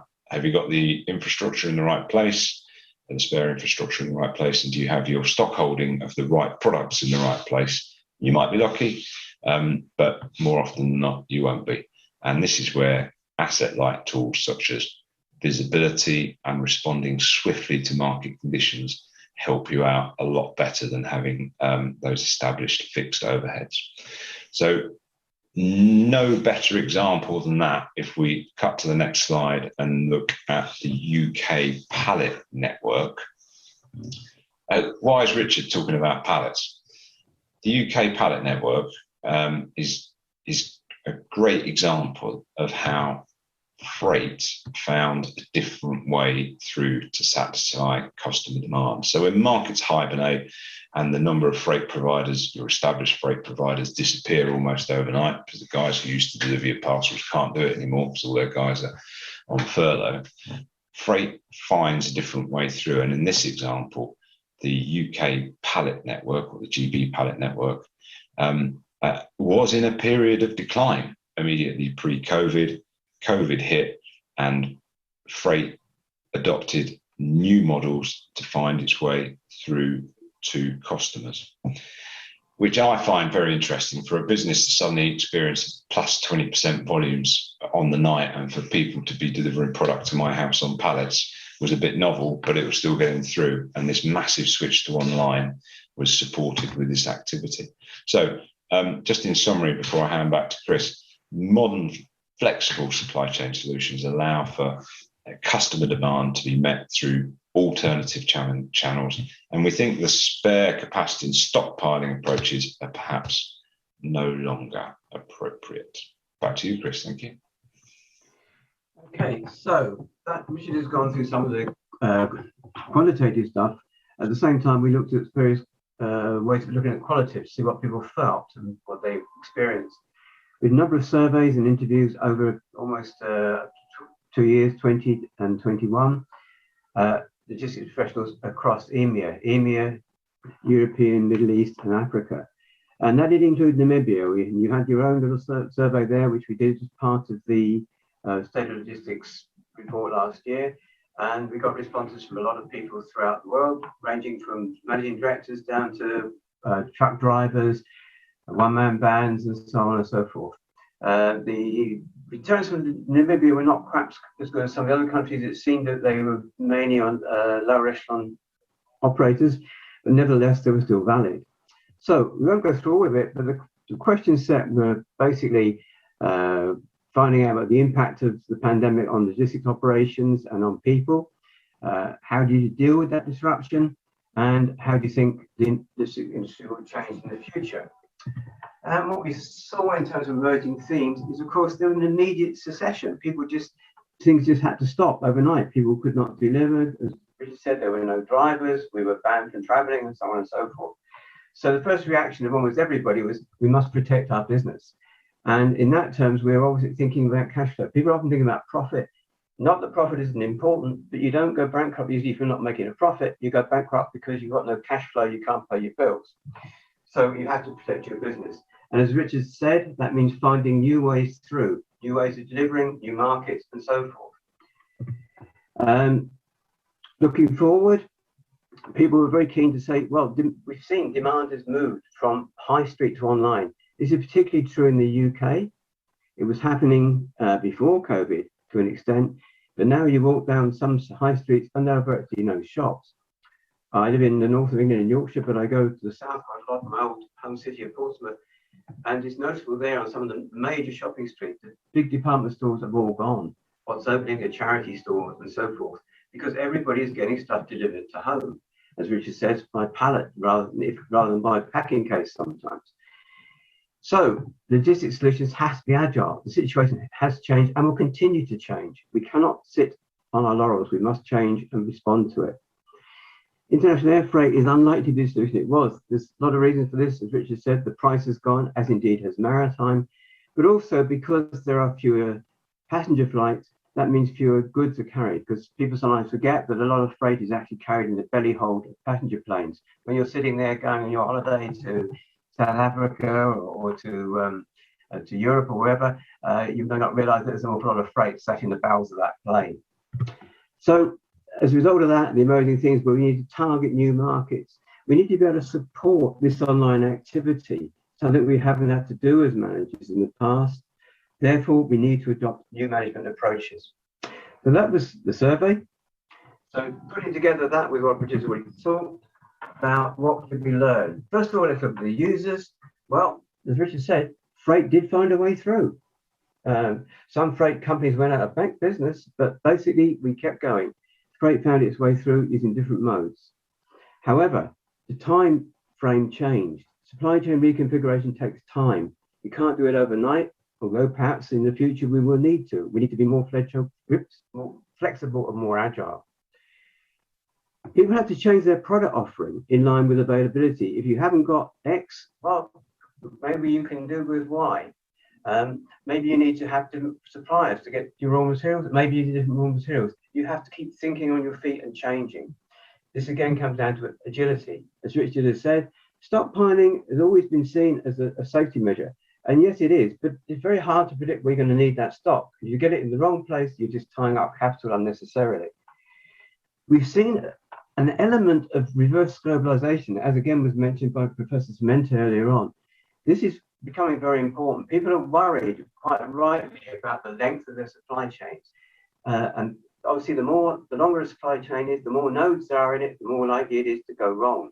So you may be able to get it, say, a cent cheaper in China, but if it doesn't get there, or it takes months to get there, why not see if you can get it somewhere a bit closer? So we're seeing an element of reshoring or reverse globalization, nearshoring, all these things. In order to survive, we have to accept new lead times. No point in moaning about them, do what we can to change them, but we have to live with them. And we have to adopt the new rates in order to secure our freight. Now, new rates, as Richard has said, have gone up. We know, for example, the container rates were far too cheap prior to the COVID, and they're now catching up and arguably going through the roof, as Richard has shown. But we have to live with them until the capacity is rebalanced. So overall, overarching that, you can look at what are we talking about? We're talking about price, we're talking about time, we're talking about the marketing offering. We're talking about our customers and our agility. We're talking about this need to reverse globalization, which obviously has environmental benefits as well and reduces risk. Above all, I think we're looking at supply chain visibility and, as Richard said, collaboration. It seems to be slightly at odds with that bottom point about securing the freight at the front of the queue, which sounds like you're fighting everybody. But actually, you have to collaborate with your suppliers, with your service providers to get your freight on that plane or on that boat to get it where it's got to go. So the message again is be flexible. And look at it from the logistician's point of view, well, we have to embrace the new normal to thrive. We need to thrive, not just survive. We need to switch the emphasis from freight offerings to new modes. For example, a lot of companies, freight companies in this country have switched from general haulage or contract haulage to using the pallet network, which, as Richard said, was dying, but it's now picked up phenomenally. We're looking at business to customer rather than business to business. And we're looking at changing ports. Now, this again could be an opportunity for Namibia. Maybe this is, a big opportunity to Walvis Bay rather than a threat. So we need to flex and adapt our freight routings for optimal delivery.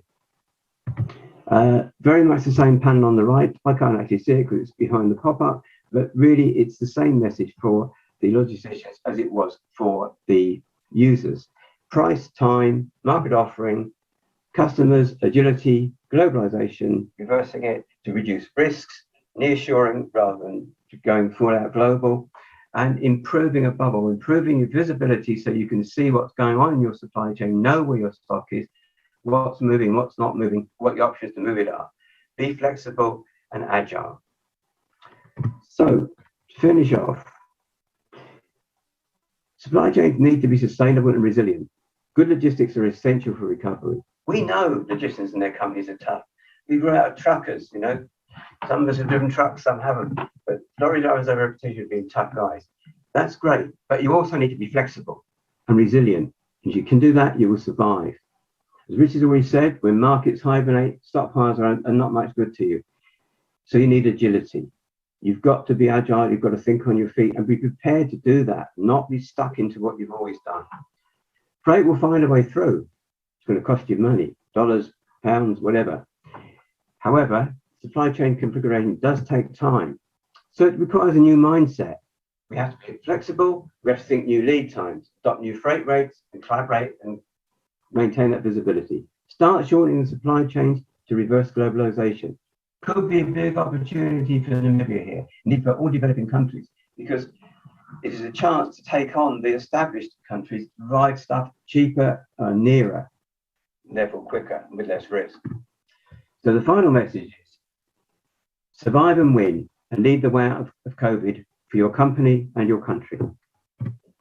Thank you very much. I've said any questions, but I believe we are going to take questions later. Thank you, Mr.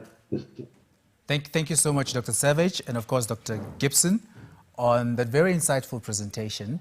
I know there are probably questions flowing in, of which I'd like to encourage, of course, our international viewers, and those within the borders of Namibia, to please just type them into the comment box. Of course, we've got a production team that are compiling those questions, and I'd probably just like to ask our panelists virtually to stay put, because we will have a Q&A session, and during that time, we'll then also post some questions to you. I have a couple, of course, that I'd like to post to you as well, but I think I'll just reserve them for that time. Dr. Gibson, one thing's for sure, I'm definitely taking you up on that ballroom dancing lessons. So I don't know whether you're coming to Namibia or me coming over to the UK. But truly, transport and logistics really post the COVID-19 pandemic did focus on digitalization. And of course, while the industry had already embarked on digitalization, true from your presentation that COVID-19 really just came and made the shareholders or stakeholders more mindful of its importance, and of course, accelerating the various efforts within the institution. So it is without a doubt that we are now seeing an increased collection of data practices, processing, and of course, interconnectivity capabilities, and enabling automated systems to be controlled remotely through artificial intelligence. And like you've said, agility, among others, is key if we want to really be sustainable, competitive, post-COVID-19. So thank you so much, really, for those two insightful presentations and the insights shared. Right now, we are, of course, moving on with our program, and I'd like to introduce our next speaker, a lady who will be speaking to us all the way from South Africa. She goes by the name of Greta Froys. Greta is a facilitator and a consultant with a broad range of experience in supply chain facilitation, business consulting, and operational management. Some of her experiences include, among others, strategic consulting in supply chain and operational planning, skills analysis and development, workshop facilitation, and seminar presentations. Greta has used her varied career background, which includes finance, ERP consulting, and supply chain management, to provide quality consultations to clients for their development of skills within organizations. She is also the founder of BISCO, which offers skills development services to clients and has built a reputation for providing meaningful solutions quickly and smartly, and for getting to the root cause of problem areas within the operational environment. Greta has vast experience with facilitation in the field of supply chain management, both at strategic level and at operational level. And of course, she's also an innovative thinker who uses her business knowledge and experience to get to the heart of the problem areas rapidly and efficiently, using her skill sets to motivate and involve all parties to achieve the best results. So speaking to us today on the topic, Women Empowerment in Logistics Space, Greta, I yield the floor to you. Welcome. Well, thank you very much. What a wonderful introduction. I feel like a new person. Well, Greta, as you can see, thank you very much for that. Greta, as you can see, I'm promoting myself for one of your conferences and seminars, so I hope I've done justice to introducing you. Thank you very much. Yes. Take the floor. There is an echo on this recording. I'm not sure if it's coming from my side. Yeah, that's actually better now. Thank you very much. All right, I'm going to. So the topic that I want to discuss is about women empowerment in logistics. But I want it to be more than just empowerment of women. I want us to look at logistics and the supply chain, and what are some of the changes that have happened in terms of COVID, what has changed in the last couple of years as we've stepped our way through this pandemic, and all the adaptations that we've had to make to be able to keep our supply chain successful. And one of the things that is really a conversation that's being had in many businesses and corporate environments, and with young people as well, who are looking for opportunities. And I've had a quick look at some of the comments that have been coming through during the sessions, and I see lots of graduates who have not had opportunities to find job roles in supply chain. A lot of them are women. So I want to just unpack a slightly controversial conversation around women empowerment, but actually women empowerment is not really about women looking for anything special. They're just looking for equality and for opportunities to be able to grow their own careers. So I'm going to present some statistics to you which come from various sources, and present some ideas and thoughts and some success stories. So I'm going to move on to my my screen. I have a PowerPoint presentation that I'm just going to walk through. So yes, any questions you want to ask afterwards, I'm very happy to answer them.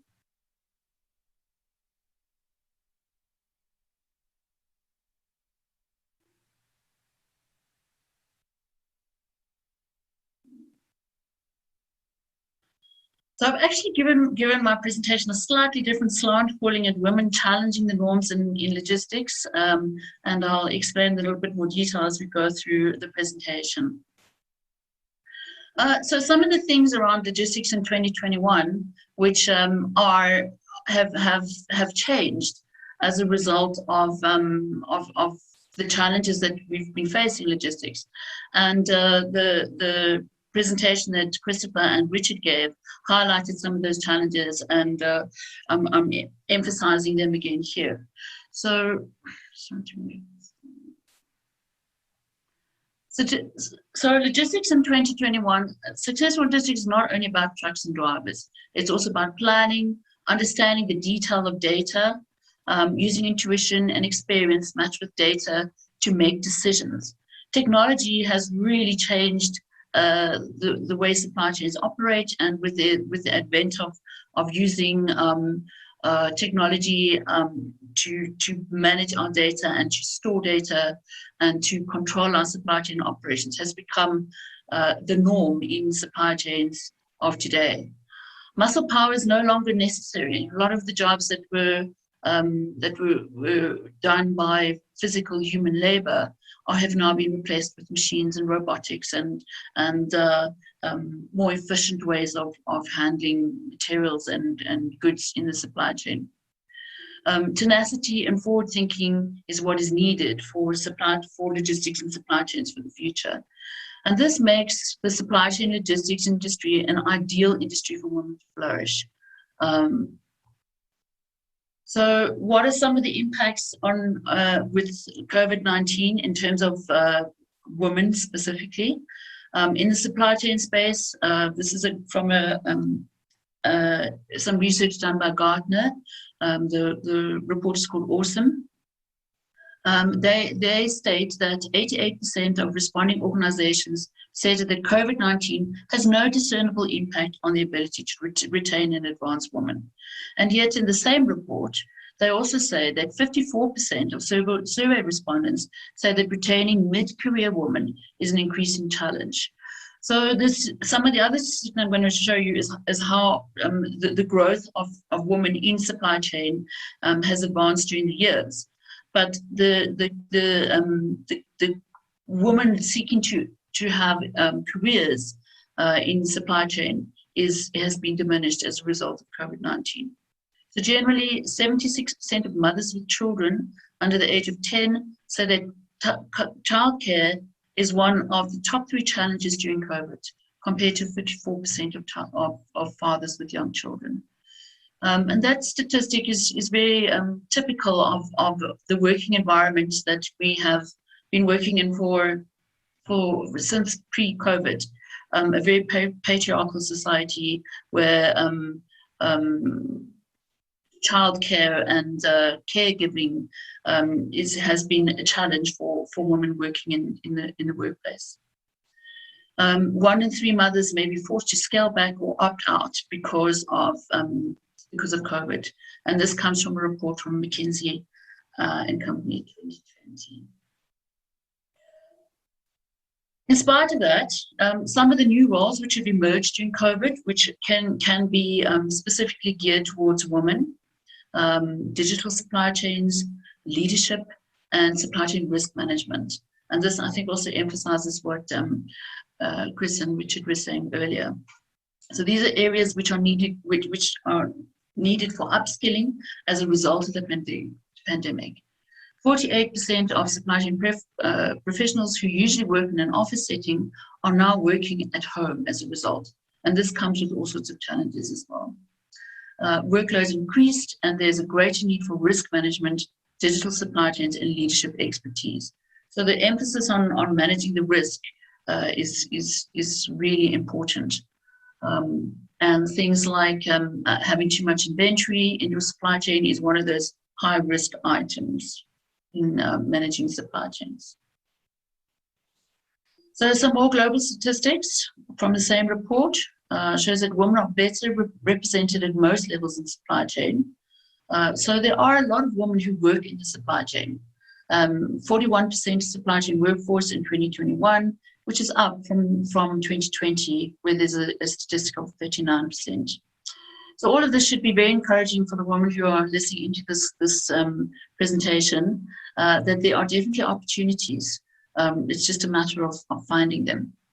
2021, women accounted for 15% of executive roles, which was down from 2020, where it was 17%.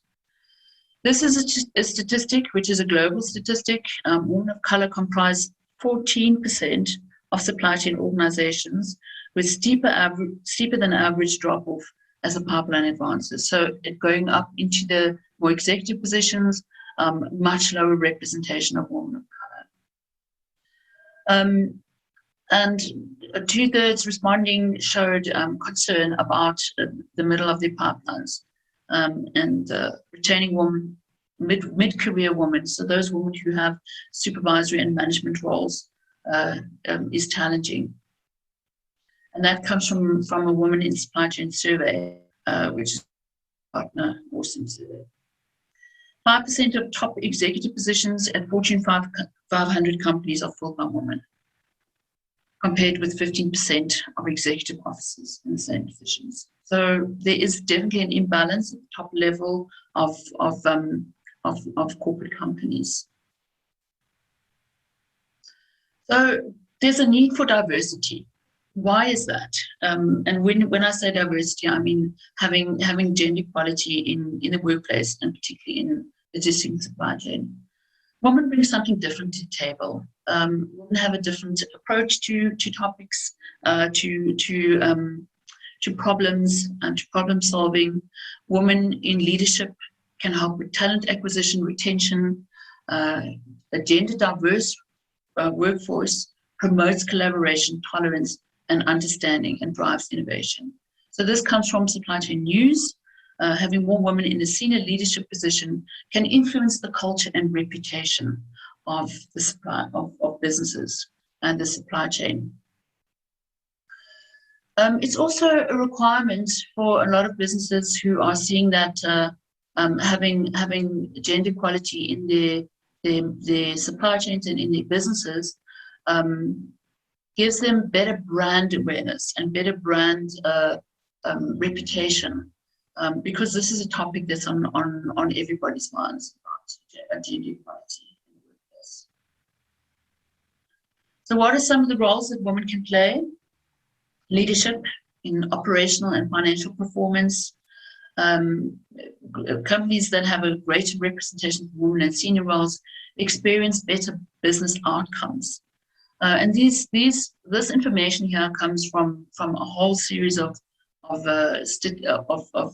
research that is done by various organizations, Catalyst, Supply Chain World, and doing comparisons and statistical analysis of the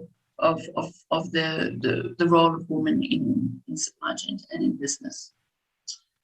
So at least 3 women board directors with at least 3 Fortune 500 companies with at least 3 women in their board of directors experience a 66% higher return on invested capital, a 42% return higher in sales, and a 53% return on equity.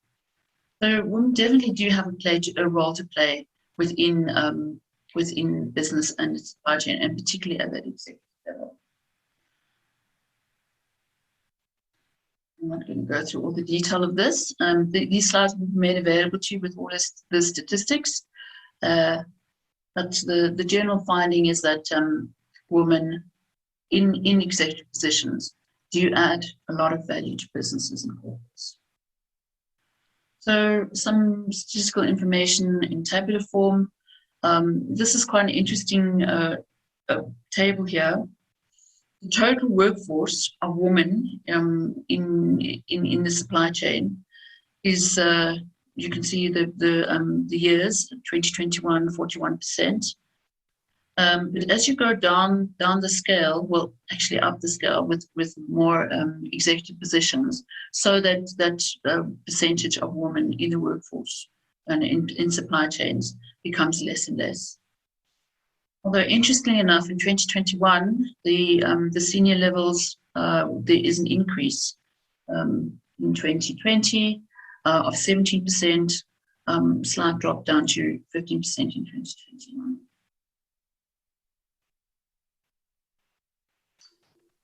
Some other research, female leaders are rated higher than men in certain areas, and some of them are highlighted here. Quality of team collaboration, building trust, being empathetic, giving clearer direction, constructive feedback, giving empathy and enabling people to feel confident and strong. So women have that empathetic side, which when they bring to business often creates an environment for more productivity and efficiency within a workforce. This comes from the PricewaterhouseCoopers report of 2021 on remuneration trends. So this is based on statistical, South African statistical information. 13% of South African executive directors are women, including CEOs and CFOs. In absolute number, that's just 81 women. Only 8% of CEOs at Fortune 500 companies are female.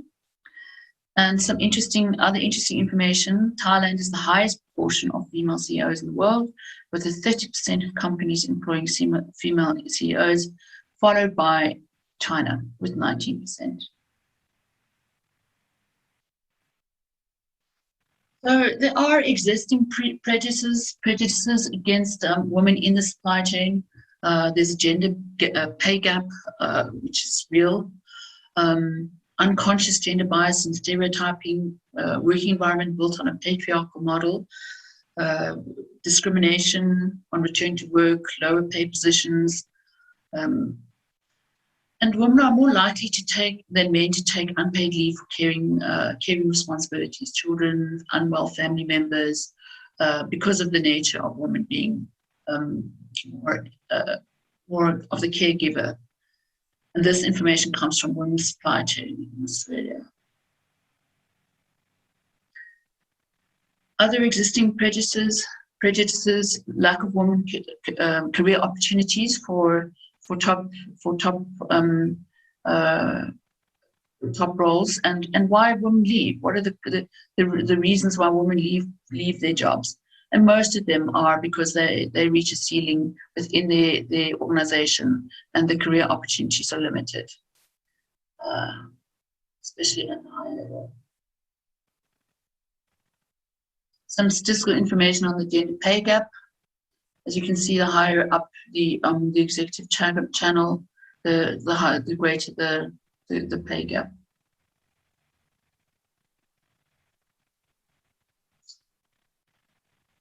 There are, however, some success stories, quite a few. And if we look at this chart, from 2018 to 2021, and see the change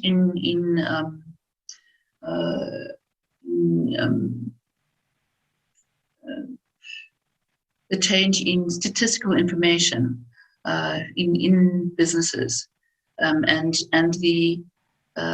the acceptance of women in the workplace. There is quite a lot that is changing here. So businesses are now saying in 2021 that there is gender diversity is an objective of the business, and there are formal activities and goals that are set in place to deal with this issue of gender diversity, and making it easy for women. Not easy. Women don't want it to be easy. They just want it to be fair. Making it fair for women to be able to succeed in supply chain and not to be overlooked simply because of their gender. So what are some of the opportunities for women in logistics? There's really two streams that I'd like to bring to this conversation. One is leadership in businesses, existing businesses, corporate businesses, and leadership opportunities. And then business owners, so women who start their own businesses in the field of logistics and supply chain management. So some examples of business leaders who have been very successful. Catherine Wengel has been named the #1 woman in supply chain in 2021. She is the Executive Vice President and Chief Global Supply Chain Officer for Johnson & Johnson, with who she's been employed with for nearly 35 years. So there are women who are going against the norms and really adding tremendous value to supply chains and being recognized for that. Business owners, I'm not sure how many of you know Lebogang Letsoala. very prominent person who is the co-founder of the African Women in Supply Chain Associations, 20 years experience in supply chain. She is a very active person in promoting women in the supply chain and promoting various initiatives to bring women into the supply chain. Her organization, Azwiska, is a non-profit organization that provides opportunities for women to grow in the supply chain. She hosts a number of webinars and seminars and is involved in many different initiatives for women empowerment in the supply chain. Another initiative that has had a lot of success, Holla Trucking, have had this initiative called Women Inspiring Women to lead women in transport, and this done in conjunction with the Commercial Transport Academy. They have this group of women here who are truck owners and business owners who are driver owners of their own trucks. And there are quite a lot of opportunities in the supply chain where women like this have been given opportunities to actually own their own vehicle and run their own businesses. So I saw one of the questions that came about is support for businesses who want to start in the supply chain. And I looked for some opportunities in Namibia where there are funds available to support SMEs and small businesses who want to offer services into the supply chain or into to state-owned enterprises with an emphasis on this, supply chain and logistics. So here's some examples, and also the Namibian Centre for Logistics has an online entrepreneur program which teaches entrepreneurial business owners to manage their own businesses. So there are opportunities for women, young women, to start businesses of their own. So how do we move forward with this conversation of empowering women and having equality in the woman in the workplace for women? Women don't necessarily want special treatment; they just want equal opportunities. So, in order to do that, there needs to be a mindfulness in businesses, in corporates, in the way we run our businesses. That's the value that women bring to businesses in their style, in their nature, in their methodical approach to things, can really add a lot of value to businesses and also to supply chain. The work environment based on a patriarchal model where typically the woman was in a lower paid job and was responsible for family and child minding and those things, and it was the man's job to be at work. That's changing. That patriarchal model is changing, and there are many households now where the woman is the primary breadwinner for the household. In fact, in many cases, the only breadwinner for the family. But women are caregivers by nature, and allowance must be made for this and built into the working day. So if there are things that need to happen in a woman's life, then we need to make allowances for this and not penalize women because of that. The work from home model has provided opportunities for women to be more flexible about their time, although this does have additional challenges because they are in the same environment as children and as household activities and all the things that are typically part of the woman's daily life. But flexible working hours can go a long way to support this. Prejudice against regarding women in the workplace and leadership has to go. For us to truly have a diverse and equality in our workplaces with regard to women, then the prejudices need to go, and to give us an opportunity to provide that space for women to move forward. And that is what I have to say to you. Thank you very much for your time. Well, Greta, thank you so much for that very, very, very insightful presentation. You know, me personally working within the port environment, I am quite familiar with many of the challenges women face, especially, you know, with the mind that it is a predominantly male-dominated sector. But of course, you know, listening to you speak and encouraging, but also availing practical examples of women that have really made it within this space is quite applaudable. I had a question for you though. But you've also addressed it in your closing remarks on how to address gender prejudice within the industry.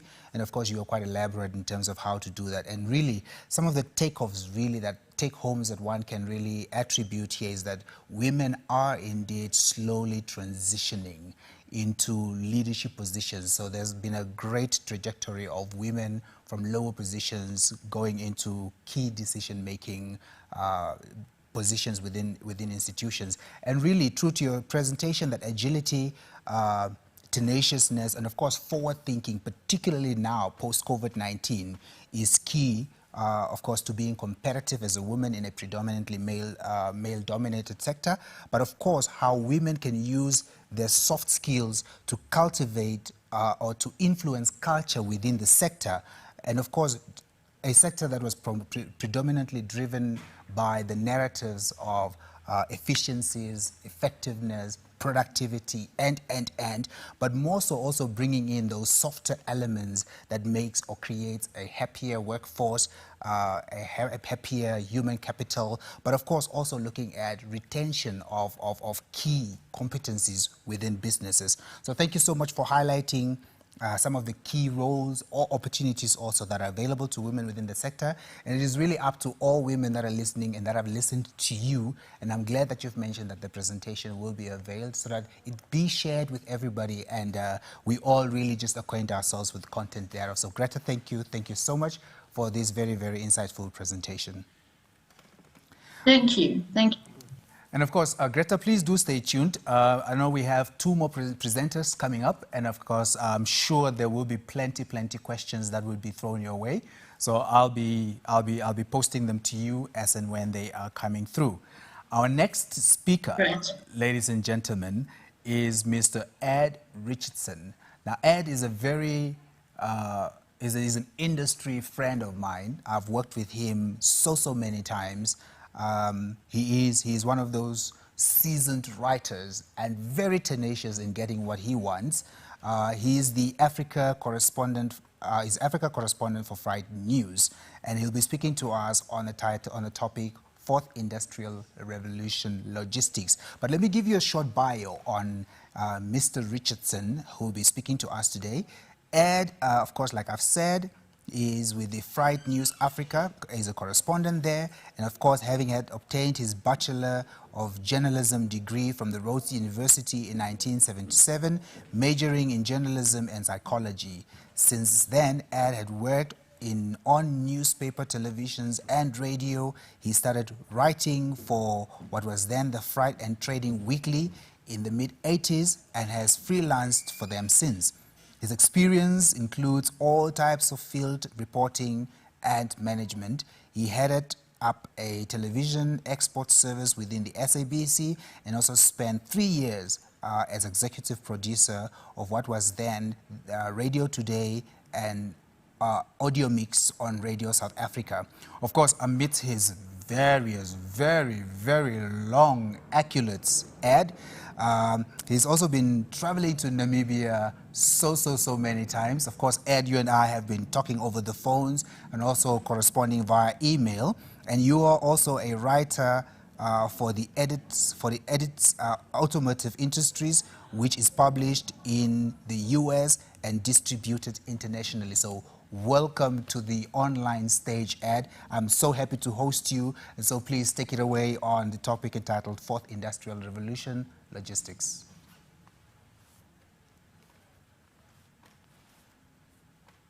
Ed?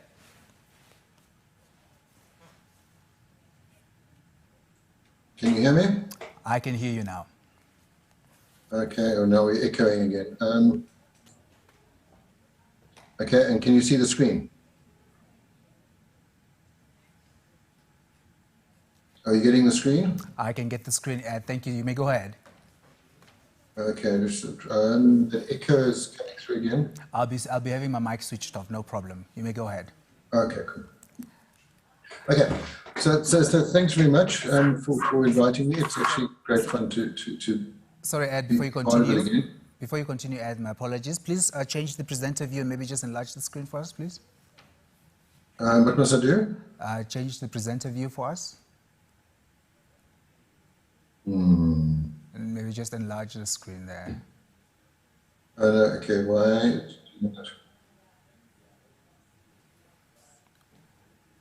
No problem, Ed. I am equally I'm also just learning as you, so I can take you through this. I think press the enlarge. Stop share, okay. Okay. Okay, the screen is now off. I see I've got two screens and it was showing that it was correct. All right, just try this one. Try the share. Are you seeing the big screen or not? I can see the big screen now. Try enlarging it. Okay. Oh, that one. No, you see, I'm seeing that on a, yes. Ed, go to display settings at the top. Sorry. Exit that screen and maybe just go to display settings.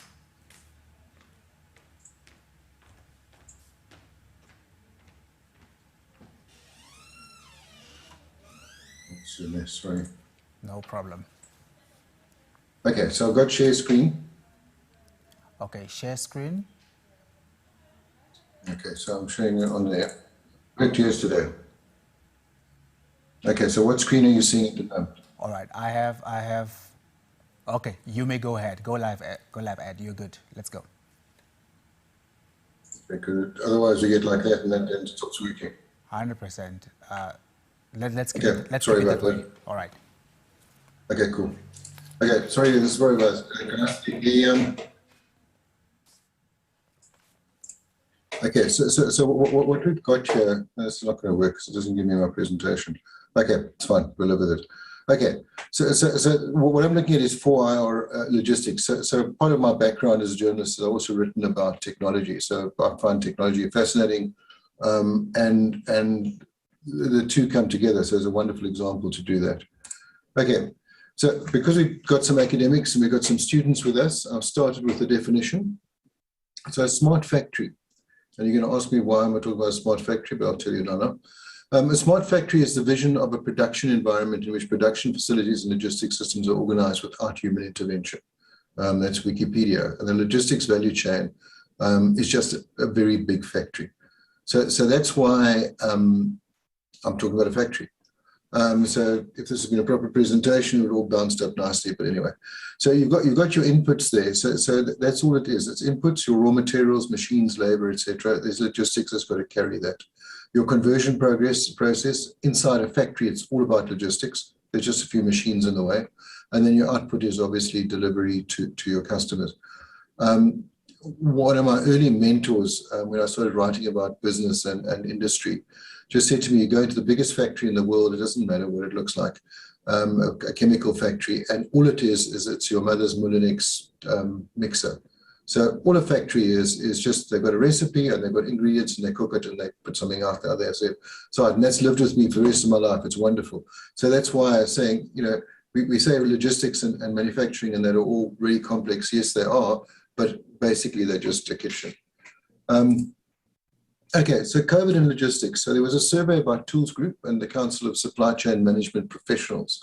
They found that companies that were noticeably better at managing COVID-related demand and supplier uncertainty after executing digital planning transformations. 42% of organizations surveyed by CSCMP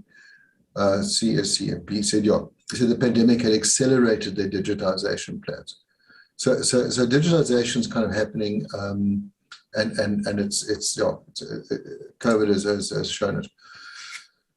This is interesting, sort of a bit of background. So the OECD, a couple of years back, they started analyzing trade flows and realized that about 70% of trade flows is actually logistics related in terms of assembling stuff.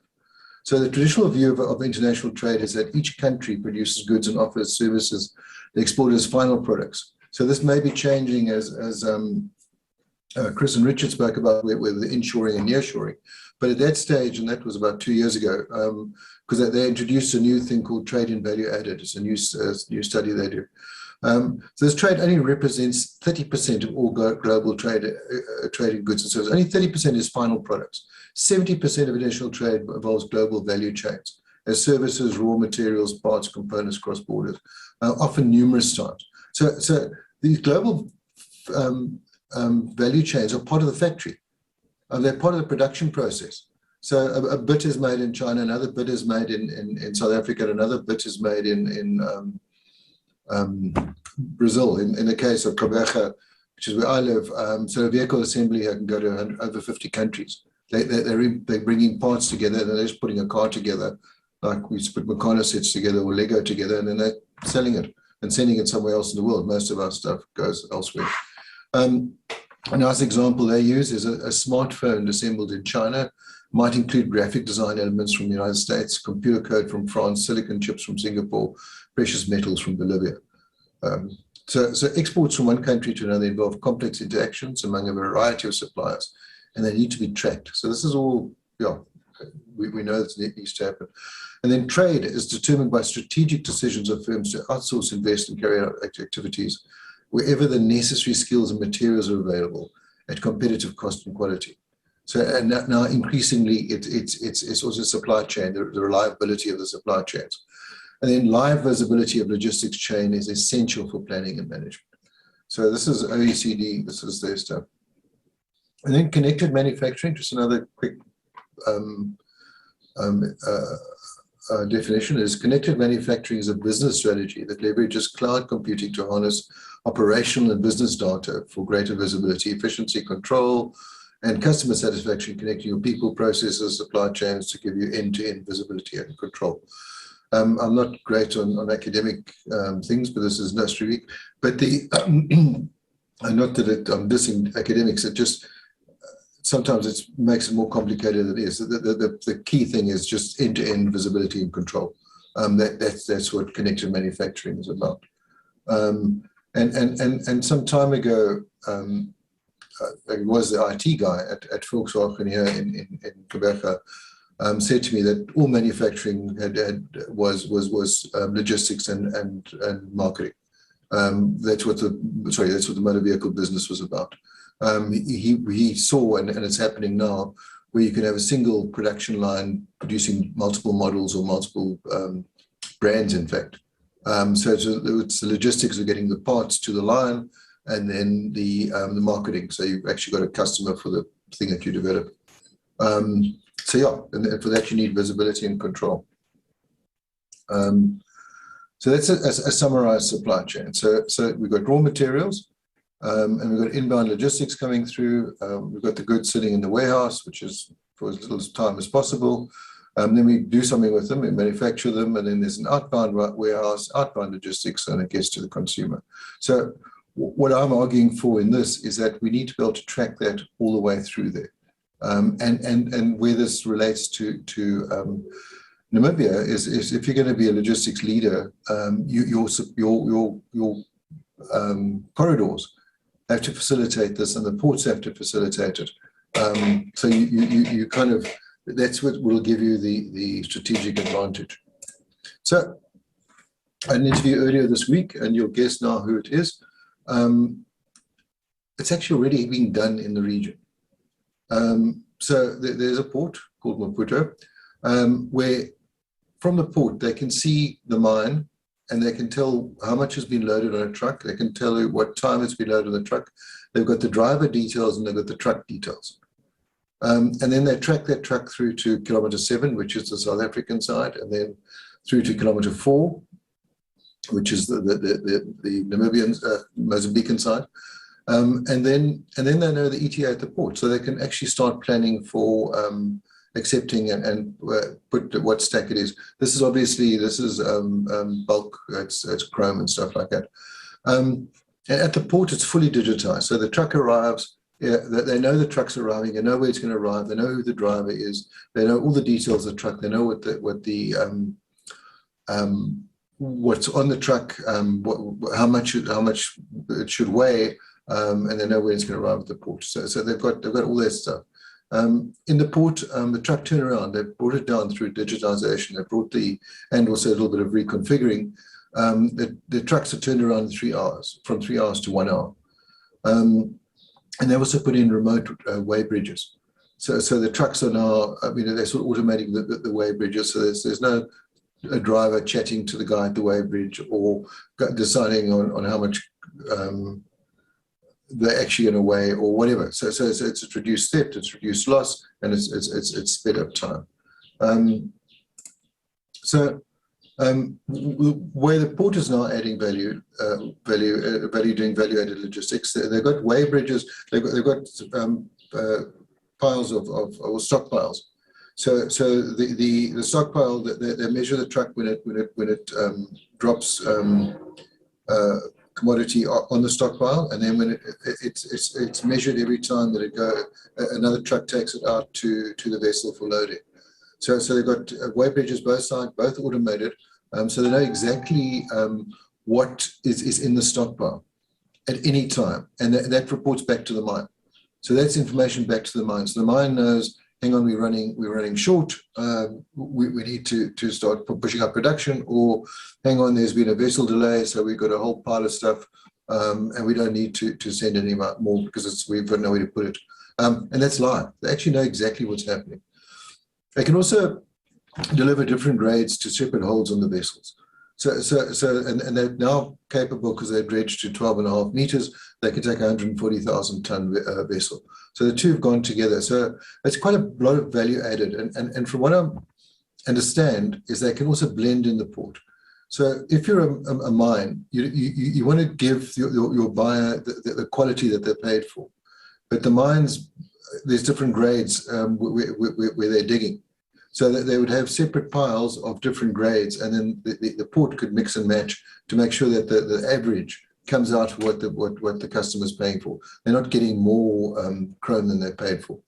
And then they've also they've put in an assaying, they put in a laboratory in the port. They're doing the assaying in the port, so they know exactly what's in each of those piles. And again, it's fed back to the mines. They've now put in a vessel planning system, so they don't need to meet the agents anymore. They don't have the morning meetings with the agents. It's partly thanks to COVID. They found out they could do that. And then there's direct communication with the vessel and the agents. It's all automated there. Now, the best thing is they actually did it all themselves. They looked at systems which didn't work because they didn't do what they wanted them to do. And they got Mozambican programmers, and they've developed themselves. So we've actually got the expertise here. We don't have to get an stupidly expensive foreign system put in. We can actually do it ourselves, and I think it's wonderful. And then the nice thing about this is that it kind of puts a bit of pressure on the authorities, because we all need the borders to work better. And one of the complaints would be is we don't have the information, we don't know who the truck is, we don't know who the truck driver is. Now we've got their passport information, we've got the truck, we know all the details. So industry now can put more pressure on government to actually, and customs, to start putting in one-stop borders, because the information they need is now available. It's all there, and it's clean. It's good information. It's not scraps of paper, and it's all available online. There's no reason why all this information can't be shared. So customers got to log into the system, and the same is true for the ports. Cargo can be cleared while still at sea, so they can go straight off the ship onto a truck and straight to the customer. We can do it now. Okay, you may need to scan every second one to see how much contraband is and whatever. But it's, the clearing shouldn't be an issue. It shouldn't have to stand somewhere waiting to be cleared. And air cargo can get cleared in there. The technology is there. It's just that customs are slow, and this is global. They're slow to change. Big corporations are slow to change, and also you've got the very human element where. When you start doing things like this, your customs guys at the border, their income drops because there's much less opportunity for bribery. So they'll resist it. They'll make sure it doesn't work. They'll cut the cables and things. And then just look at agro-processing, which comes out as sort of all the economic research I've done for our region, a lot of other areas, is agro-processing is actually a massive opportunity for us. So at the farm, the quantity loaded, time loaded, driver details, truck details, same thing. Track truck from the farm, monitor the state of the cargo, so you can have onboard monitoring, which is live, which tells you it's getting too hot or it's too cold or whatever. And you've got your ETA, so you can have your factory up ready to go. And then your production planning is linked to the arrival of the truck here. So you're scheduling your staff, your procurement of other inputs. Do you need salt to add to the chicken that you're cooking to make soup? And arrange your outgoing logistics. So all of that can be done. So what I find is so I've been writing about this stuff for a while, but it's so I understand it, but there's an age difference. But when you talk to the youngsters about this, it's, yeah, couldn't you do that always? You know, why have you not always done it? So I find the younger people just accept this and understand this. They just presume that's the way the world used to work, and it didn't. So as an older person, I find I'm constrained by certain things that I thought were true, and they were true when I was doing things, but they're not true anymore. A very good example is with camera work. And I still started with TV. Lighting was a huge problem. We used to carry around 100 kilos of, well, 100 pounds of lighting equipment. Nowadays, your cameras can shoot in any light. So I still think light is a problem. It's not. And then just to show you what a proper logistics chain looks like, and these will be shared. This is a fun one. So it starts at the farm and then ends up with the bed sheet over there. Obviously, it's an American one because they don't have to go through a port anywhere. But it's quite extraordinary. So that's what your value chain is. And that's one factory. What I'm arguing is that's actually the factory, that whole chain, because if any one of those little links gets broken, the factory stops. And the customer doesn't get their bed sheet, which I presume, yeah, it's a sheet. And it's there. We just need to link all those bits together. I will speed up now. Okay, and it's complex. Schiphol, the Netherlands are doing logistics corridors. So you've got your Schiphol Smart Logistics Corridor. It connects 400 traffic lights. It's live traffic information to update the truck drivers. It communicates with smart traffic lights, so trucks are given priority. So you don't have trucks blocking the road, but they're also looking at emissions. So a truck that's sitting idling is pumping out diesel. If it's traveling, it's also pumping out diesel, but less. And then as the project develops, it'll work with IT firms to make it available on the driver's onboard computers.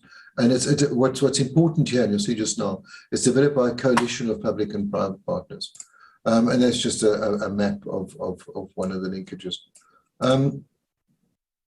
This was referred to earlier, I think, by Richard, the importance of shared data. And interestingly, the Dutch are struggling with this. They're struggling to get their transporters to share their information. But what they're just saying is that to work as optimally as possible, everybody's going to share the data. And the results are you reduce your wait times, you can prepare for arrival, increase safety. You've seen that before. Okay, connecting the dots. Form of integrated computer systems. Supplier's computer system may be set to deliver real-time data to the buyer's computer. So this is what we've just looked at the port. Your current status of orders, which products in the supplier's inventory, status of products, when an order's product ready to ship, tracking of the shipment. So that's just connecting supply chains. And that's what is done. So you'll see now. This is the last sort of lap. And this is the really good news. Is we don't have to invent anything. We've got it all. So policy, Namibia's got government support. It's part of government policy. So you've got an enabling environment. I mean, half your trick, and for automotive industries, I talk to people who are now busy, the leaders of states and in the United States who are busy reorganizing and reinventing themselves for the electric vehicles.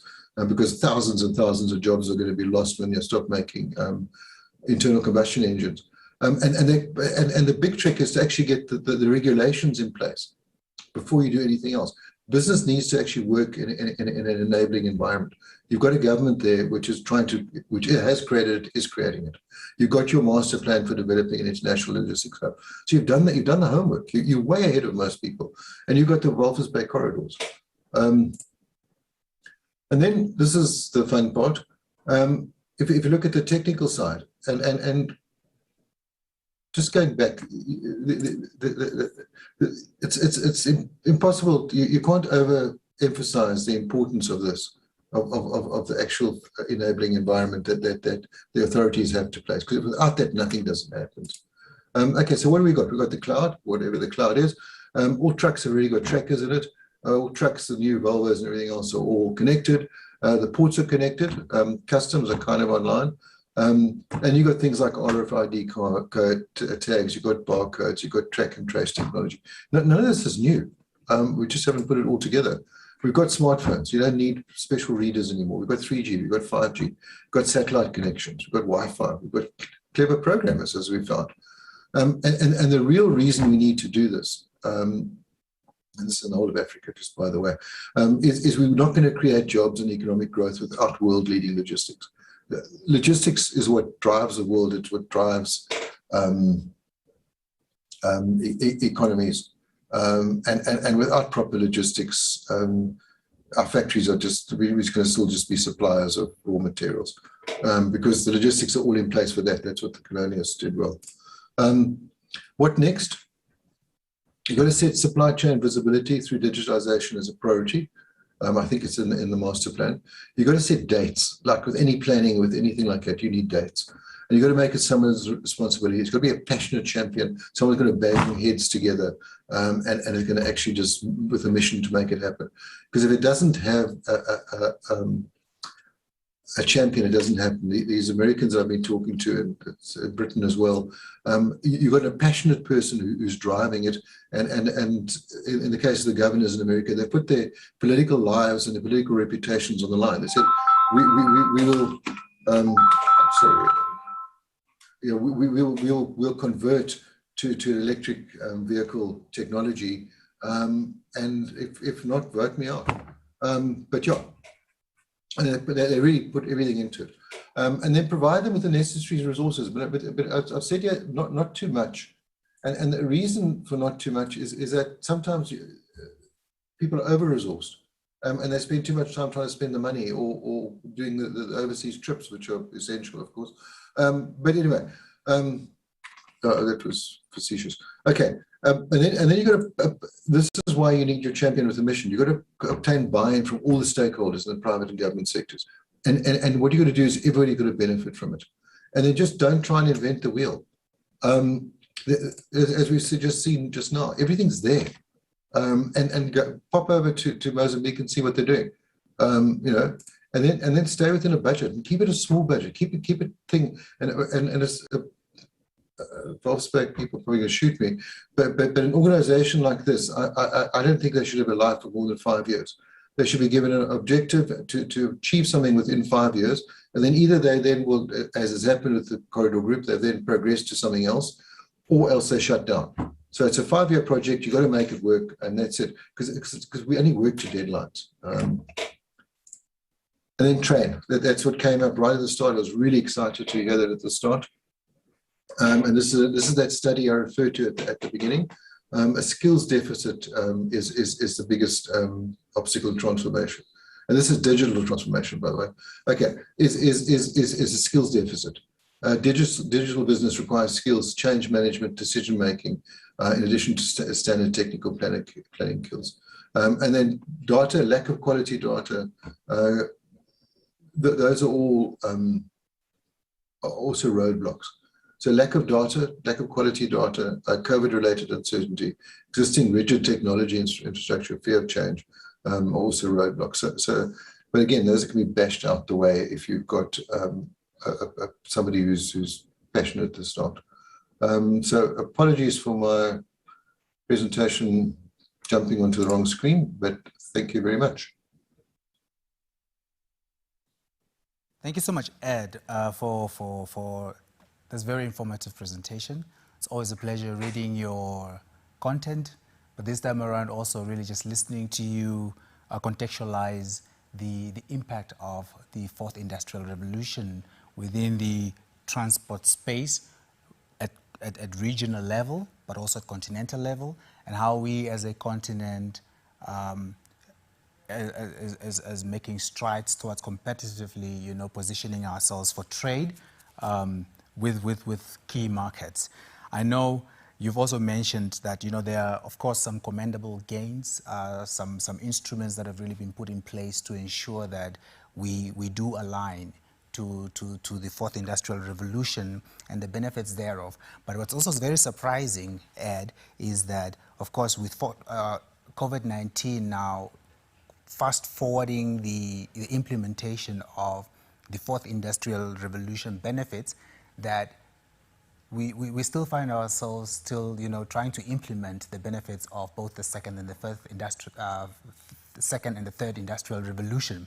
So that is where you see that slow transitioning into the fourth industrial revolution. And of course, with COVID-19 and now the artificial intelligence, cloud computing, robotics, and the Internet of Things now fast making their way into the business environment, that's somewhat also disrupted the way we do business and the way we think. And of course, key to your presentation here is really being agile, but also really looking at smart collaboration and making sure that, there are no breakages within the whole value or the logistics chain.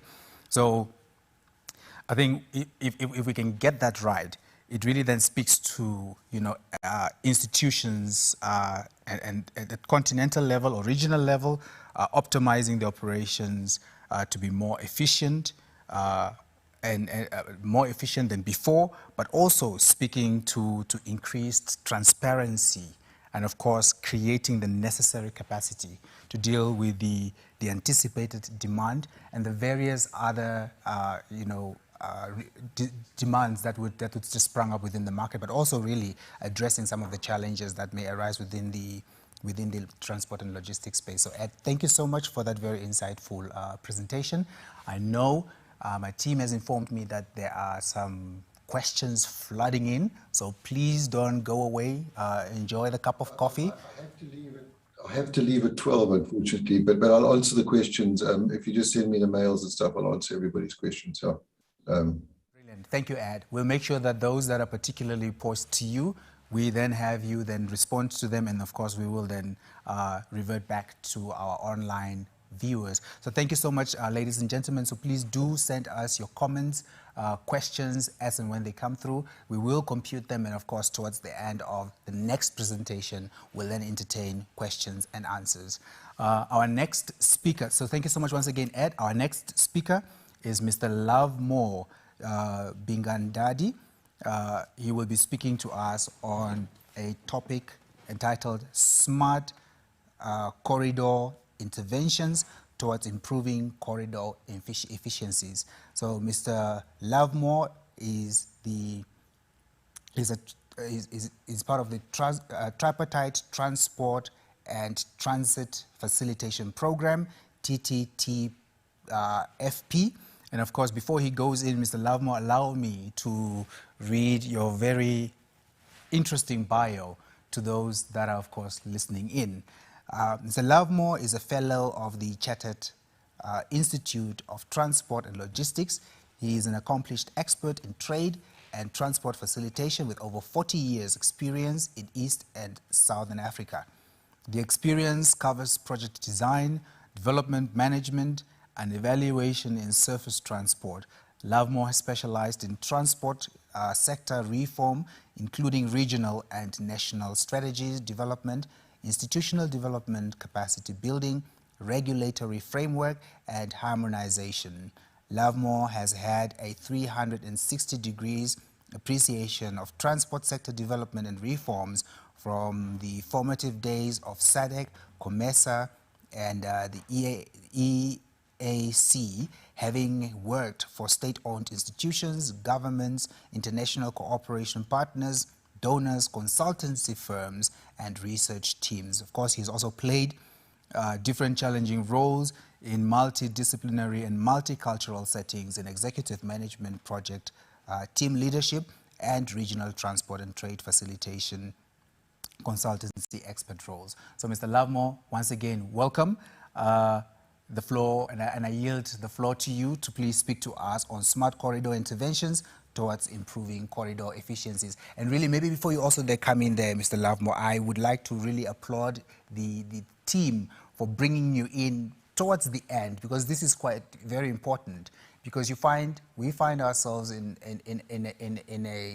a web or an ecosystem where you find one component of the ecosystem really over investing and developing, then you have the supporting network really failing, which speaks to what Ed was saying earlier. So to ensure that that value chain is fully capacitated to deliver positive results. So I'm eager to hear you speak. So Mr. Lovemore, I yield the floor to you.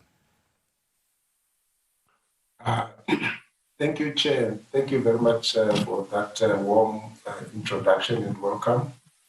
I will display my presentation.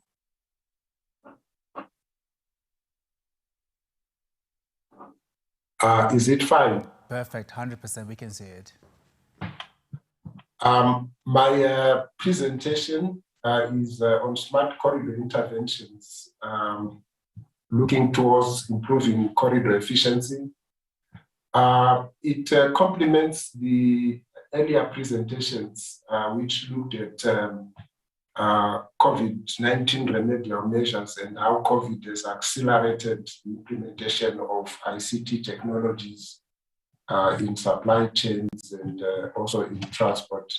I will specifically speak from the perspective of regional initiatives that SADC, the Southern African Development Community, COMESA, the Common Market of East and Southern Africa, and the East African Community, collectively referred to as the tripartite, what exactly they are doing and how that impacts on Namibia and Namibia's corridors that serve the East and Southern African region.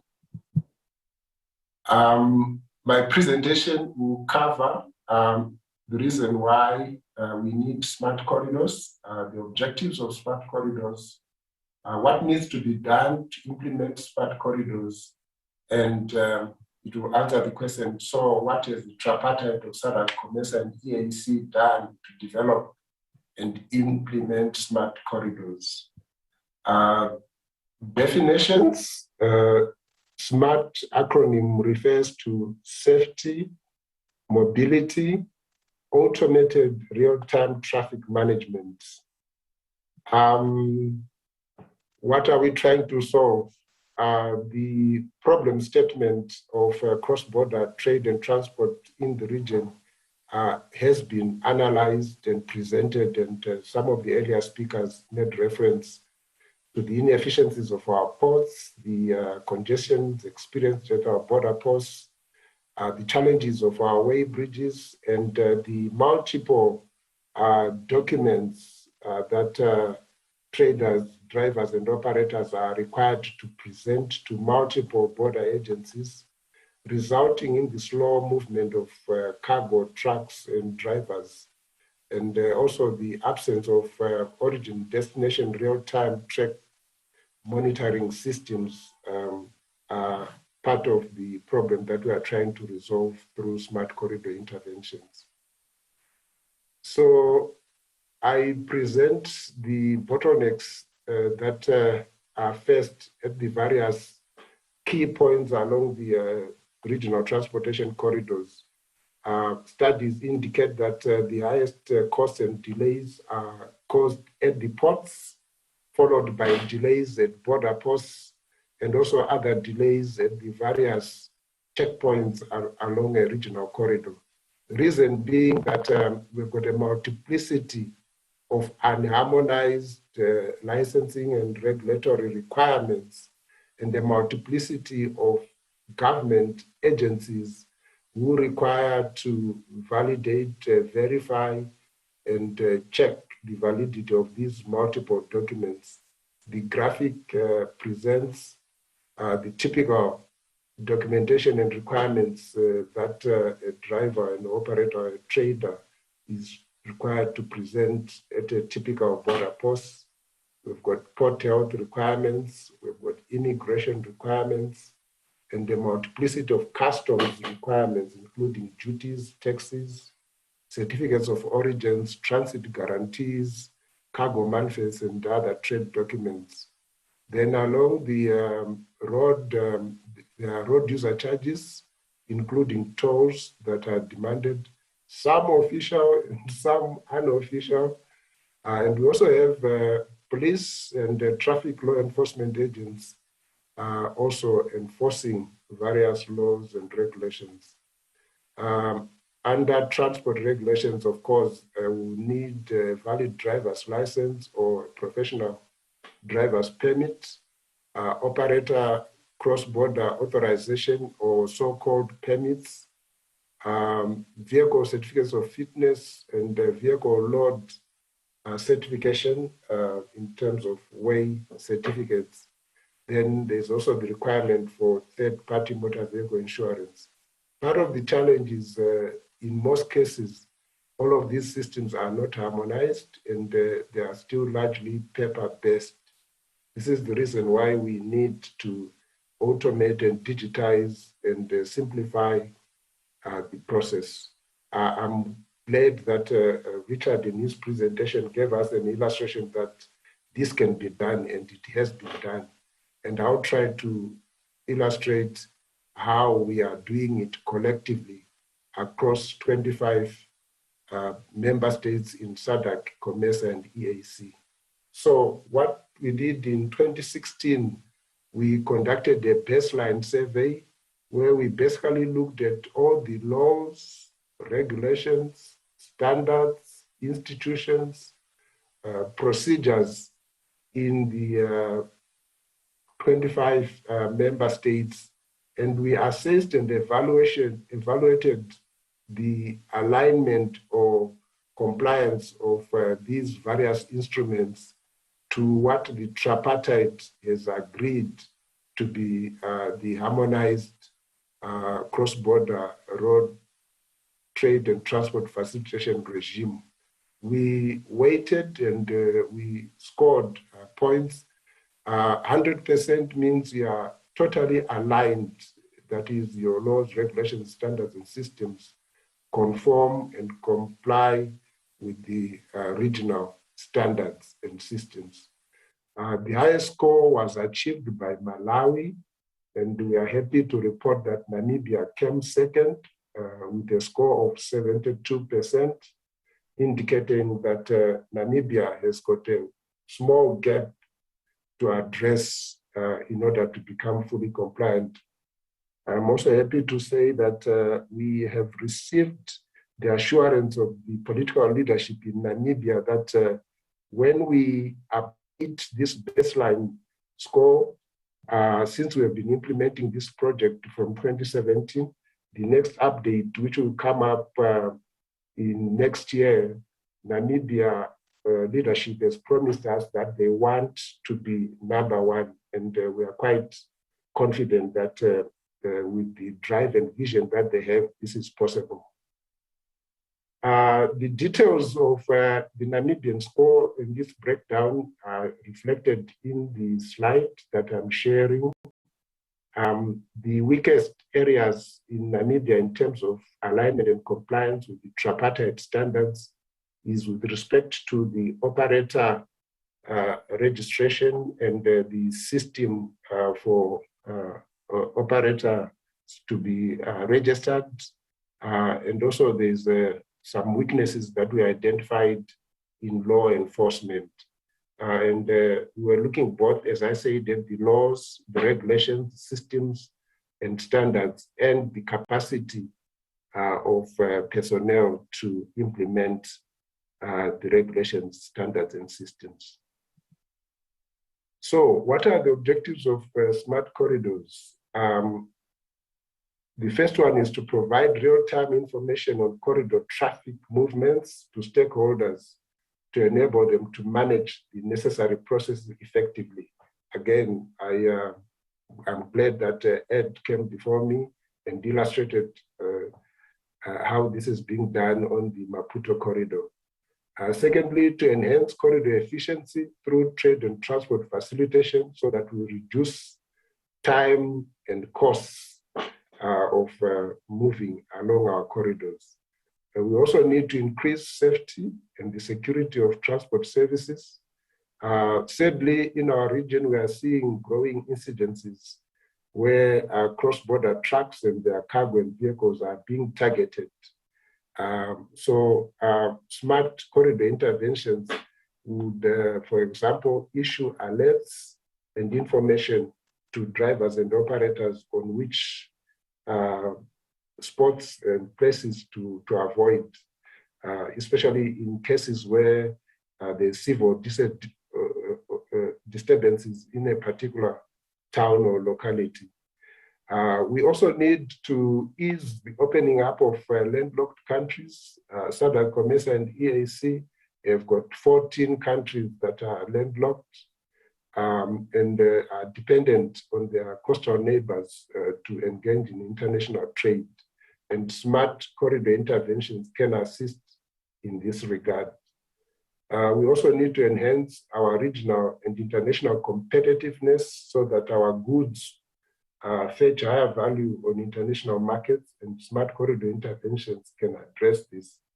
And as all our previous speakers have recognized and demonstrated, since March of last year, with the advent of COVID in our region, we need to facilitate the movement of goods and services during COVID-19 pandemic and other regional emergencies.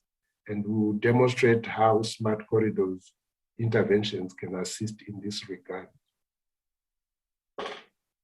So typically the menu for smart corridors include ICT and intelligent transport systems and networks, including trade community data hubs where electronic data interchange can take place.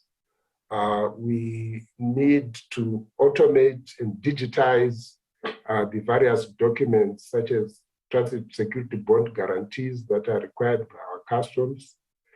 We need to enhance the customs risk management systems so that we don't just stop and inspect every vehicle, but it should be done on a risk management system.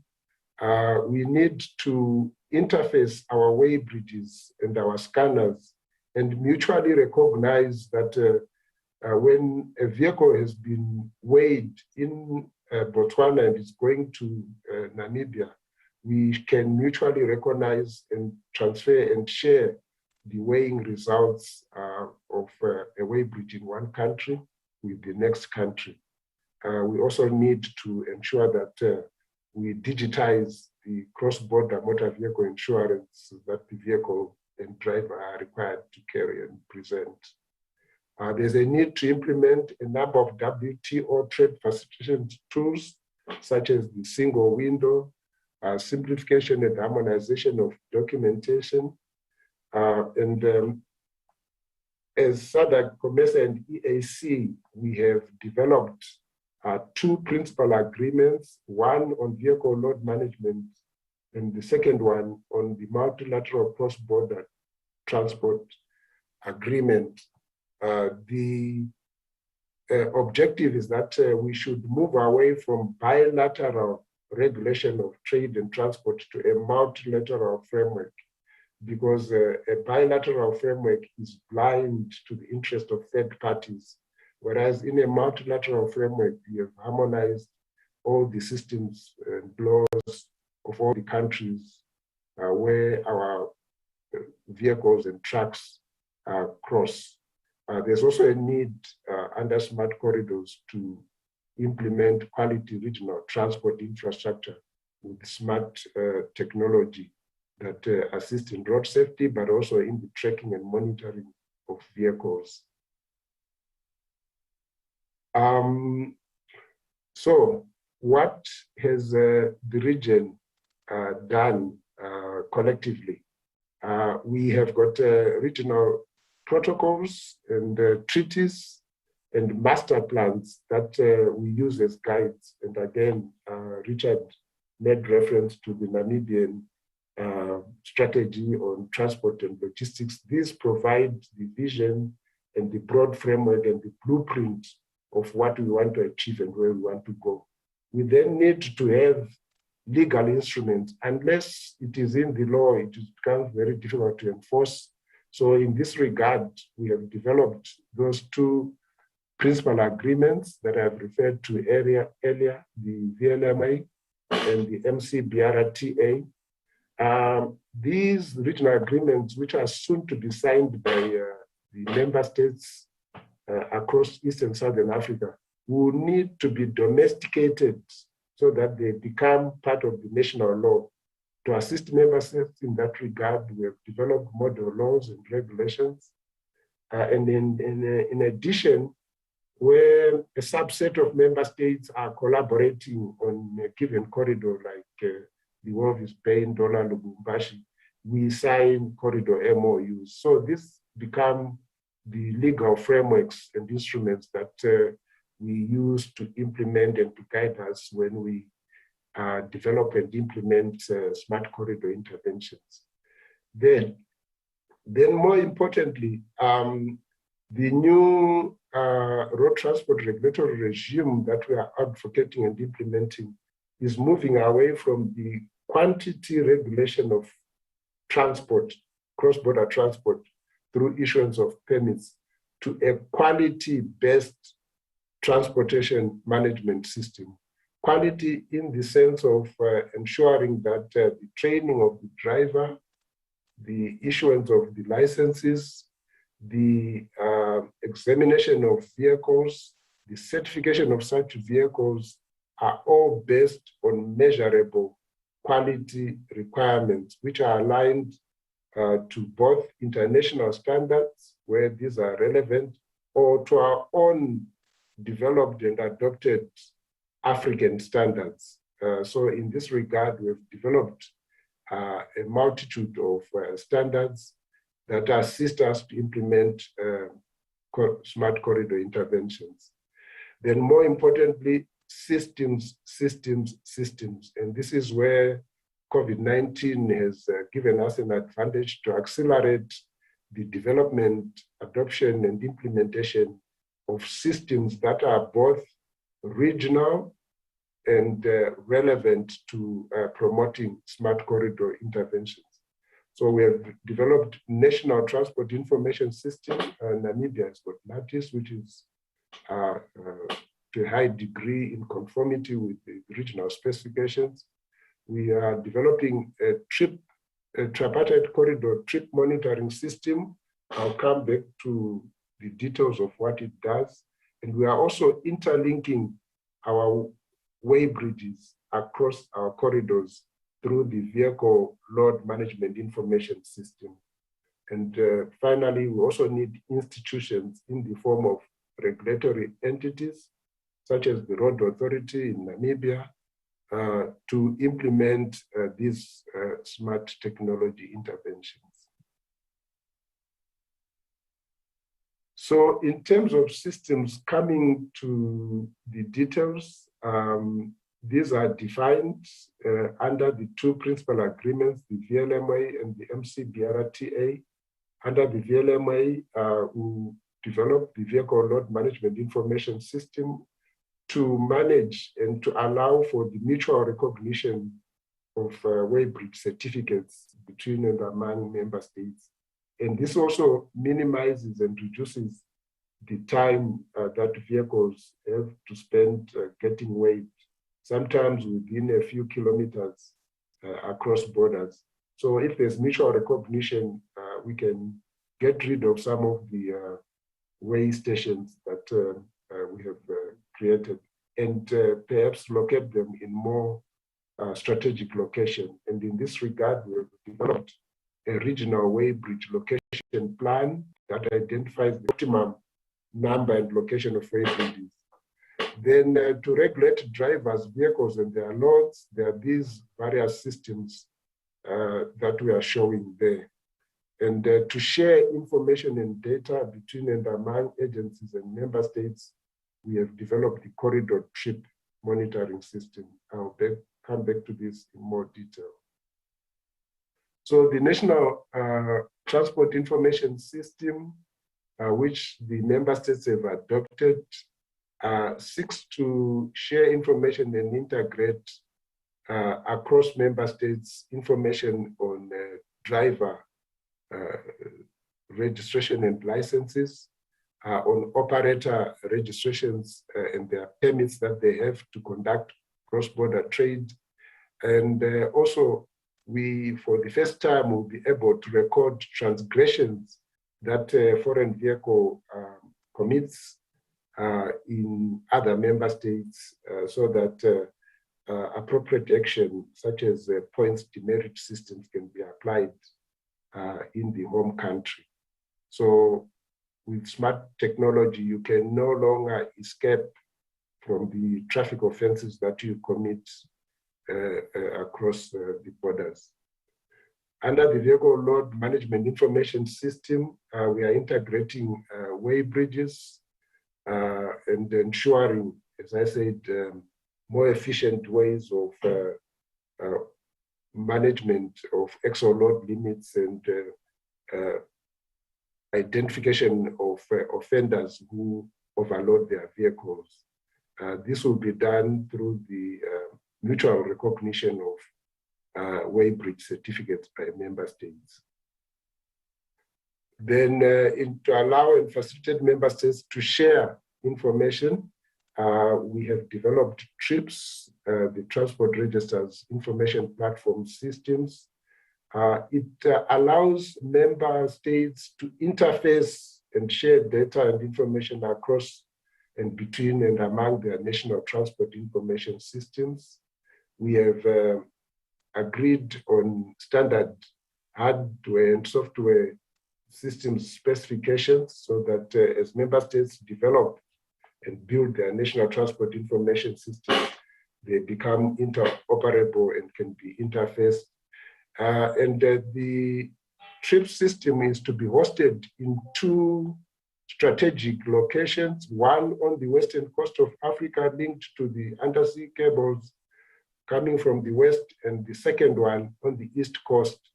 We invited offers from member states to host TRIPS, and we are happy to report that Namibia Road Authority offer has been accepted as the first TRIPS hosting site, and we are working with the authorities to commission TRIPS by February of 2022. So TRIPS will then allow law enforcement officers or border officials to authenticate and verify the validity and authenticity of documents such as driving licenses, the professional driving permits, the validity of an operator disc or a certificate of fitness by simply scanning that document. Currently, we are aware that drivers present paper documents, some of which can be smart forgeries, but with this IT intervention, such forgeries will be a thing of the past. I now come to the corridor trip monitoring system. The short-term objective of CTMS, which came about as a result of COVID-19, was a requirement by ministers to develop an electronic monitoring and surveillance system to facilitate safe cross-border movement of goods and persons during COVID-19 and the multiple and various public health requirements that member states put in place. We are all aware of the impacts of those. So we then developed this system, which enables a driver or an operator to register a trip before they depart. And we have geofenced the routes in our corridors, and the operator and driver can file the route that is going to follow He can also upload his driver's license and his COVID-19 negative PCR test results. And the information that he files before he even departs from his origin can be reviewed by border agencies in the country or route of destination or transit. We have also developed a traveler app that Port Health officials and others can use to certify compliance with health requirements, such as the PCR test, and soon, when our countries have reached the threshold for herd immunity vaccination requirements. It also includes a module that allows officials to verify the registered trips and health requirements, but also to monitor any deviation by the operator or driver from the declared route. We are aware that during COVID-19, there was an effort, and there still is, to minimize truck drivers going off route into communities, as it would compromise the health status for themselves and for the communities. In this regard, we've got some positives to report with respect to Namibia offering to host CTMS in conjunction with TRIPS. That offer was accepted by SADC Council of Ministers, and we are working with the Road Authority to implement that decision. So we can see that Namibia is at the forefront of regional smart corridor interventions, and they've taken leadership consistent with the national vision of Namibia being a preferred transport logistics hub for the region. Again, in the same vein, the WBCG is using the corridor trip monitoring system to manage driver COVID-19 test results and vaccination. So, what is the value addition of all these smart corridor interventions that I've spoken about? First, it's digitalization and electronic data exchange between systems and between and among the various agencies. And this is seen to facilitate the processes at our borders, checkpoints, and at the ports. It also facilitates the exchange of information required for management of operator compliance with quality requirements, including transgressions. The use of barcodes with digital signature allows for offline authentication and ease of access of records by the roadside by the empowered law enforcement agents.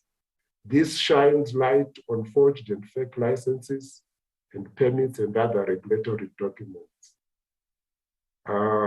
It facilitates also the sharing of systems infrastructure, so each member state does not need necessarily to invest heavily in the backbone infrastructure that we are implementing collectively as a region. We foresee significant increase in the quality control of cross-border transport and an improvement of road safety.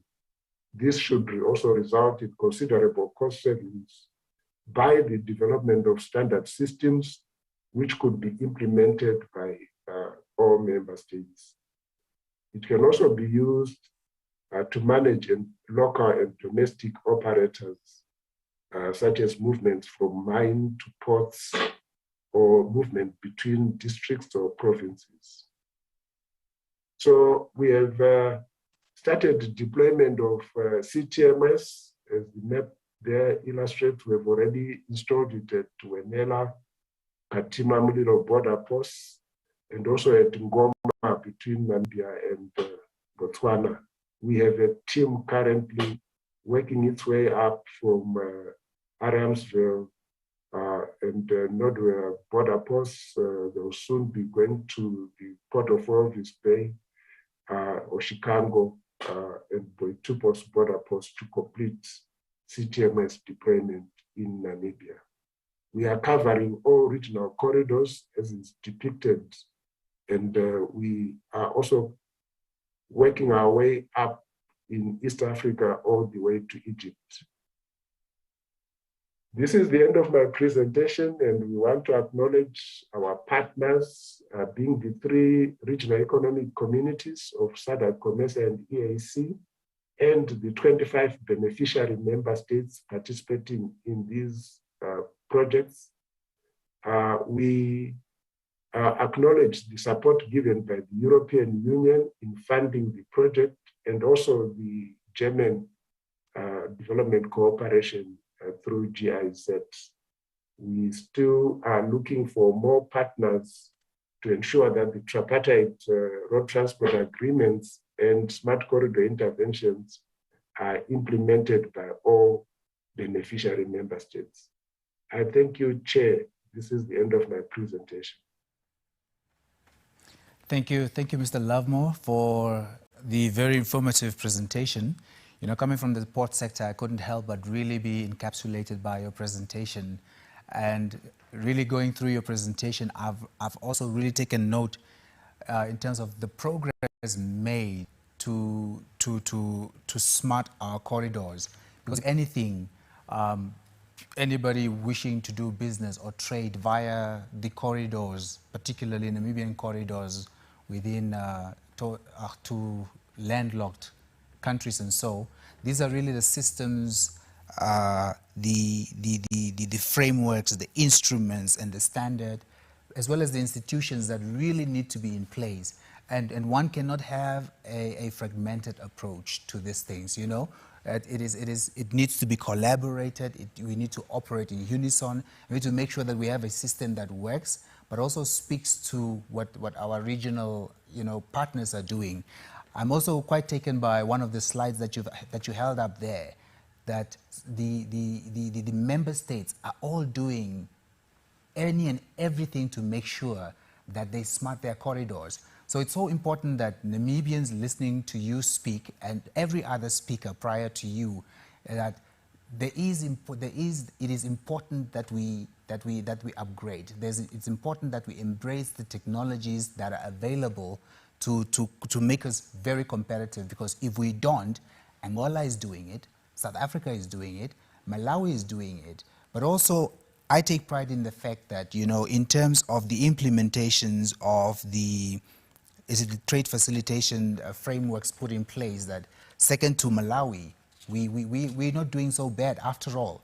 And these are really commendable milestones from a very small country like ours as well. So thank you so much, Mr. Lovemore, for the presentation. Of course, we are now also fast moving into the Q&A session, and there was particularly a question as I was listening to you, Mr. Lovemore, that came through in terms of what are the possibilities for collaboration or collaborative research on smart corridors between NAST, the Walvis Bay Corridor Group, and of course the tripartite groups. So maybe if you would like to share some insights on that. The question is, what are the possibilities for collaborative research on smart corridors between NAST, Walvis Bay Corridor Group, and of course the tripartite partners?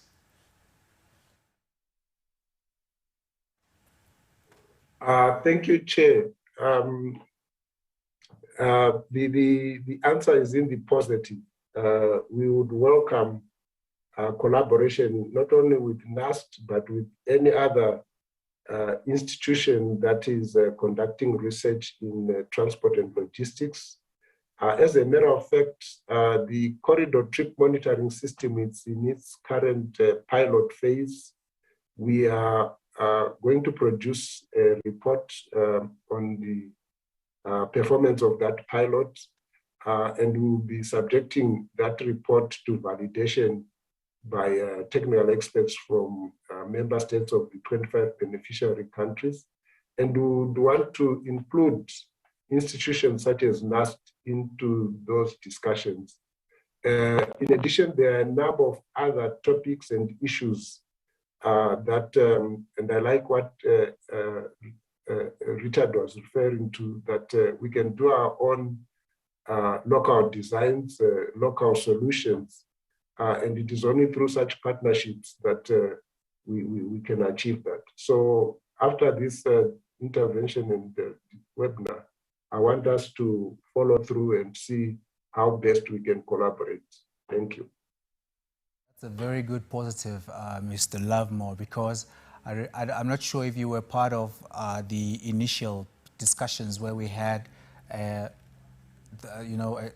we had speakers within the plenary here, and we had a representative from the NUST, a lecturer, who also spoke to the importance of collaborating with instruments or institutions like yours to bring that type of insight into the learning space, so that at least as part of cultivating and creating these products that are ready for market, that this is part of the knowledge and intelligence that they acquire now well in advance as they map the way for history.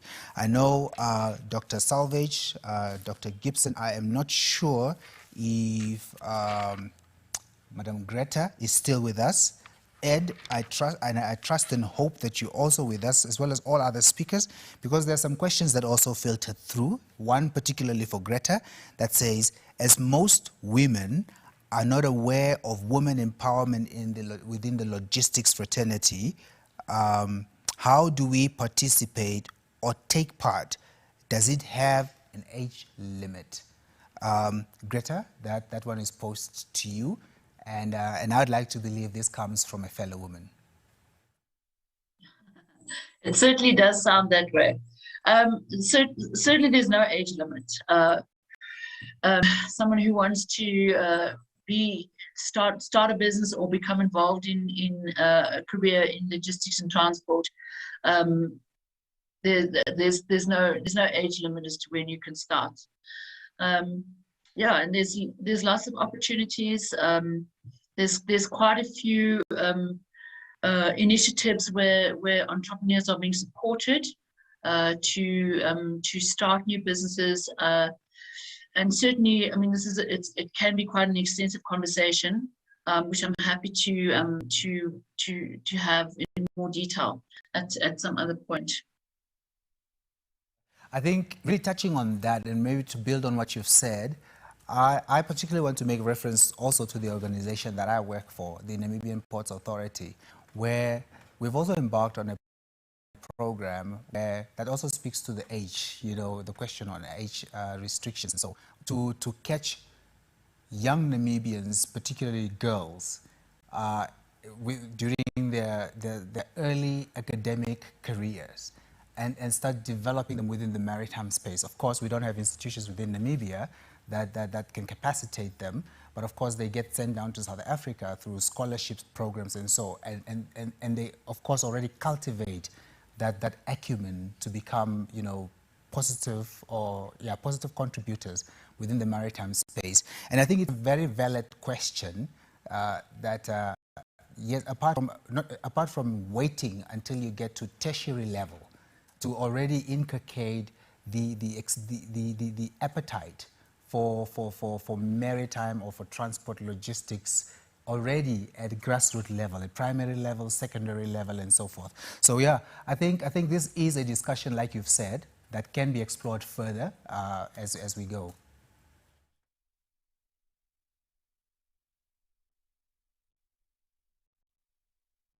Joining different fields within the logistics environment, there certainly is a very strong career path through logistics, through maritime, through transportation, through warehousing, through supply chain procurement, all of the different functions within the supply chain. There's definitely a career path that you can follow. But as all the speakers have highlighted this morning, the need for skills and the need for knowledge rather than so thinking rather than doing is really what's needed to make successful supply chains, and that a lot of that comes with experience. So people who have been involved in supply chain environments for long periods of time often have a lot more value to add through their experience. So skills development and education are very much part of that, but certainly starting a career while you are still studying in some aspect of the supply chain is a very good way to start your career. 100%. No, I couldn't agree more. I absolutely couldn't agree more, Greta. Thank you so much. Mr. Lovemore, I hope you're still there. There is a question that just filtered through now that says, what are the policy recommendations to improve international inland transportation that a country such as Namibia could engage? What are the policy recommendations to improve international inland transportation that a country such as Namibia could engage in? Thank you. From where we sit as the SADC Secretariat, which is the body that coordinates SADC member states' regional integration and economic development, using the instrument of the SADC Protocol on Transport, Communication and Meteorology. The policy recommendations that Namibia and other member states need to implement are embedded in the protocol. And these speak to the need of a multilateral framework for regulation of cross-border transport, the need for harmonization of such regulations and standards and systems. And I'm glad to report that Namibia and other SADC member states have engaged and participated in the process that has led to the development of two key agreements already adopted by 25 member states, including Namibia. We are expecting a summit of heads of states to be convened shortly for those agreements to be adopted and signed. And once signed, a key recommendation is that member states need to domesticate or transpose those regional agreements into domestic laws so that they can be applied and enforced. So we are actually moving away beyond the policy imperatives of harmonization to the domestication and application and implementation of those policies. The systems that I've referred to are anchored on those policies and agreements that I've referred to. Thank you. Brilliant. Mr. Lovemore, whilst you're on it, you've also made, just as you're concluding, you highlighted that the fact that these systems, and of course they are incorporated in the policy documents, the frameworks. How many of the member states had ratified that those documents, or are we still in draft form, or draft stage? Thank you. The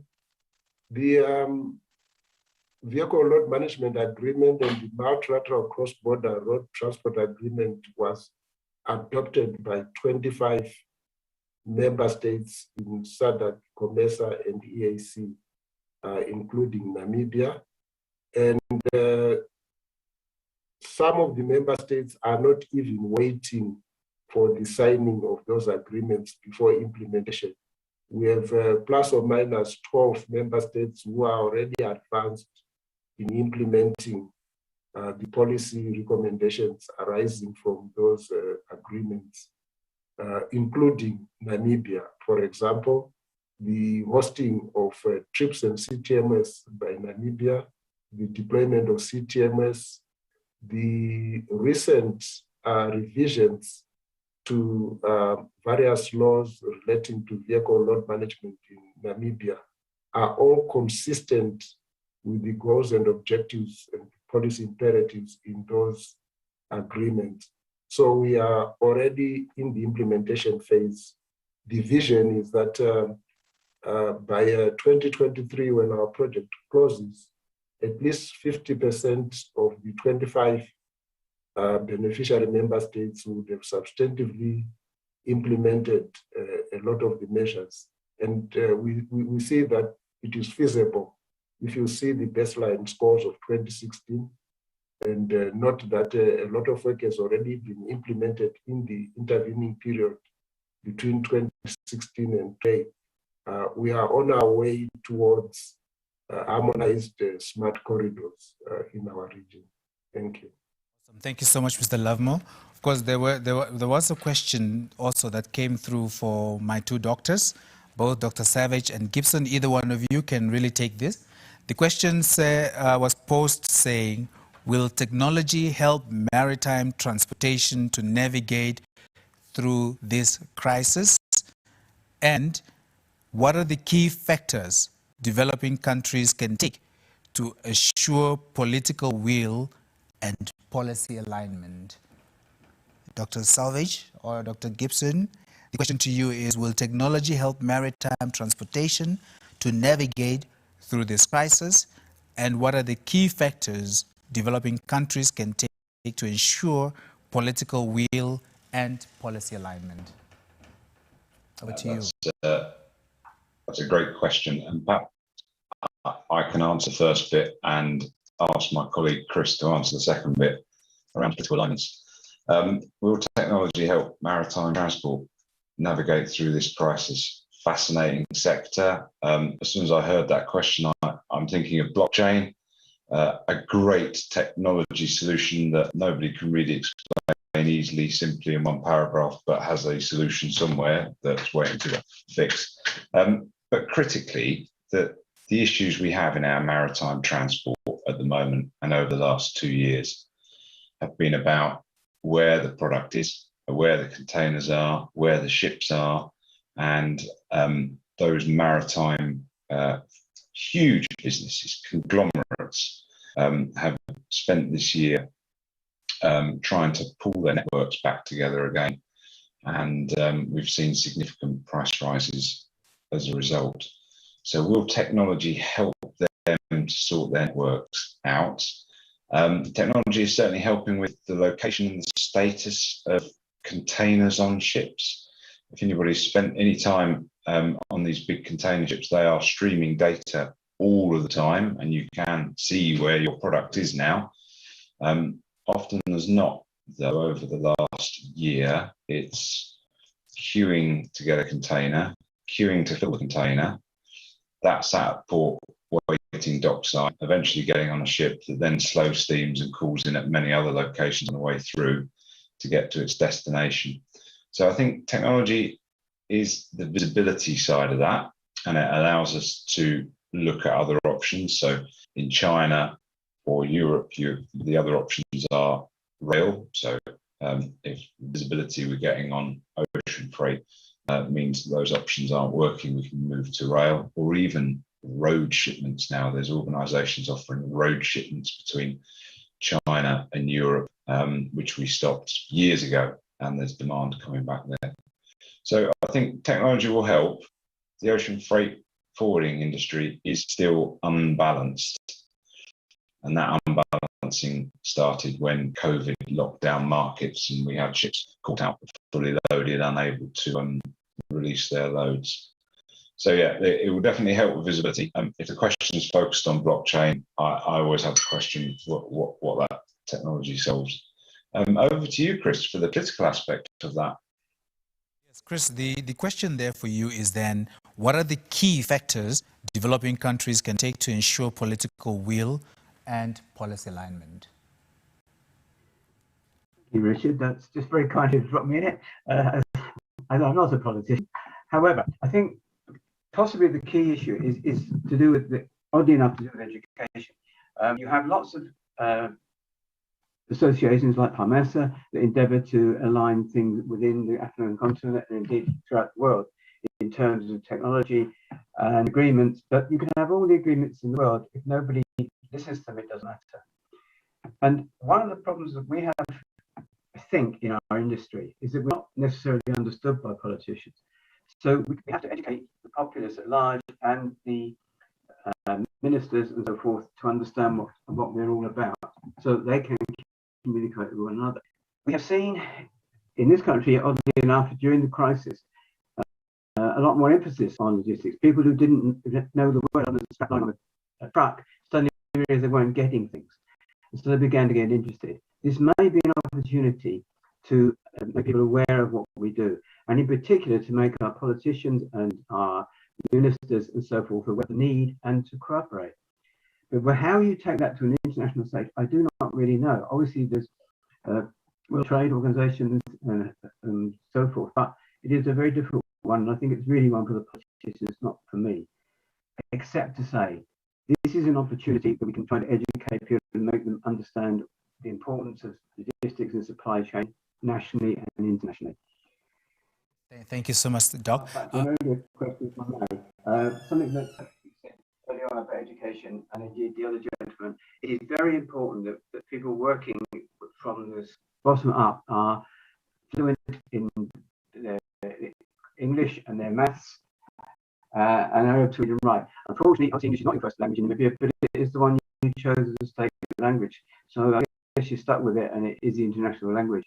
When I was teaching, I discovered quite often that whilst people were getting aware of complex issues, their basic communication skills and indeed mathematics were lacking. And I think that any opportunity to improve that should be taken. Thank you. Brilliant. I hope the academia has taken note of your last comment there, Doc. Thank you so much. Mr. Lovemore, I'd like to bring you into this conversation as well, particularly on the second aspect of this question around the political will and policy alignment, particularly because of, you know, the regulatory documents, you know, the agreements that we've signed on the continent, because I've also seen Malawi has done very well, Namibia second, and I see South Africa scored 71% on the chart that you've just shared. But there's also a greater number of countries that are either very on the very downside of that graph that you've shown. Does that then speak to it? And then as an organization, what are you doing? Are you engaging politicians? Is there buy-in apart from just having, you know, signed up to these agreements? Thank you very much. We can never overemphasize the need for political will. It takes bold and courageous political leadership to drive change, to lead change. And how do we measure political will? This is often reflected in the national strategies and vision that member states adopt and how they implement them. So unfortunately, we have got variations in the strength of political will for road transport sector reforms across the 25 beneficiary member states.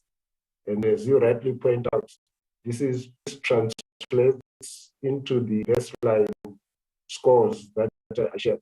So it's those countries where deliberate effort and measures were taken by political leaders supported and working with their technical experts to develop, adopt, and implement policies and decisions that collectively have been agreed at the levels of SADC, COMESA, and EAC.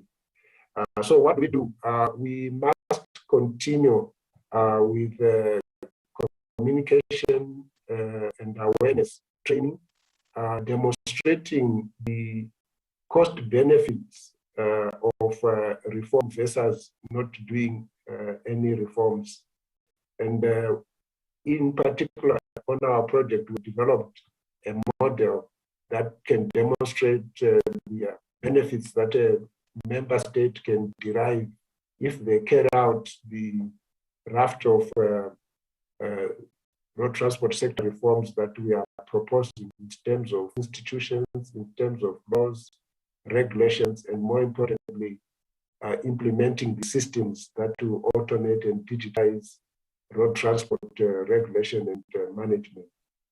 So it's a combination of the political leadership, increasing the awareness and encouraging member states to take the bold steps needed to implement change.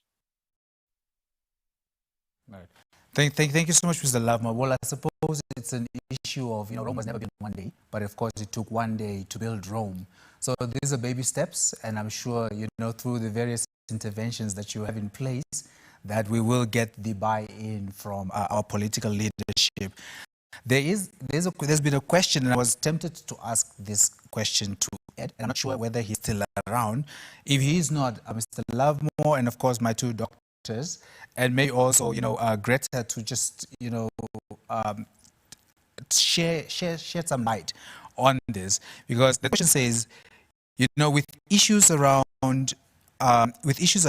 collaboration approach in planning for the transport and logistics sector to provide a framework to achieve sustainable long-term relationships, how do we cross-promote our efforts or cross-represent our efforts for maximum beneficiation?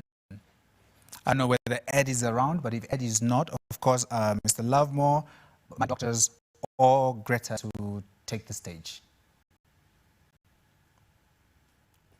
Ed did indicate that he will be running out, so I believe Ed is not there.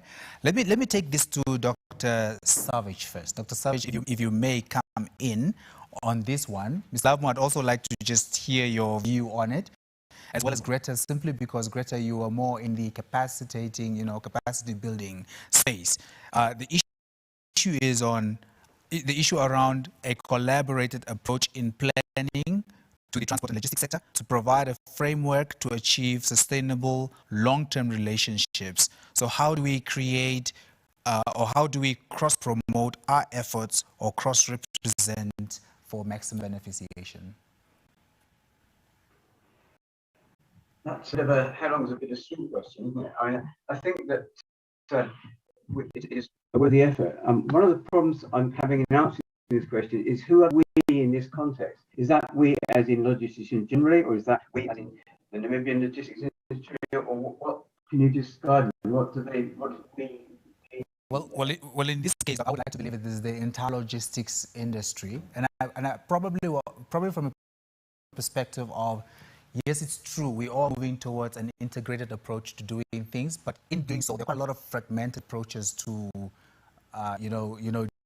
how we go about these exercises. Okay, well, I think that the most important thing is we are seeing lots of examples of things like global warming at the moment. Places like Svalbard having problems with ice melt and so forth, and a lot of blame is being laid at the door of logisticians, and well, not so much logisticians but transport. We're seeing a lot of odd things, people being like saying that electric vehicles are the answer and that will be sustainability. Possibly, possibly not. I'm not not entirely convinced, because I don't think all the work has been done on the full life cycle for batteries and so on and so forth. But the one thing we can probably all agree on, and this is not just logisticians but the populace generally, is that we are getting a problem due to global warming, and therefore we need to look at sustainability. We've seen the young Swedish girl, Greta, drawing our attention to it very dramatically. So perhaps one way to address this is to show people that we as an industry are concerned with it and are trying to address it. We also need to look at some of the promoters of the industry that seem to be good. For example, and I'm probably going to get told off here, but Amazon spend a lot of time using themselves and saying how great they are because they're going to put a few electric vehicles around. Fine, but they also wrote something called Prime. Prime means that you can order something now and have it tomorrow, at least in this country. The trouble with that is it leads to inefficient loading, inefficient packing, too much packaging material, and just far too much transport. So that is a very bad thing in my view. We need to show across our industry that we do care about sustainability and that we can work with governments and with vendors and customers to try to solve the problems. And I think perhaps this is a key moment that we're coming up to, with the climate conference next month, and people's growing awareness through people like Greta that we have an issue. Perhaps now is the time to make ourselves fully aware through our politicians, through our local leaders, of what we can do to try and help the situation. Thank you so much, Greta. Your thoughts on this? I would like to pick up on the part of the question that talks about collaboration. Collaboration across the supply chain, the key thing that makes collaboration work is trust. If you don't trust your partners in the supply chain, then collaboration doesn't really work. So one of the key things about having collaboration throughout the supply chain and from end to end, so right from the original source material all the way through to the customer service and the delivery cycle that Christopher's just described.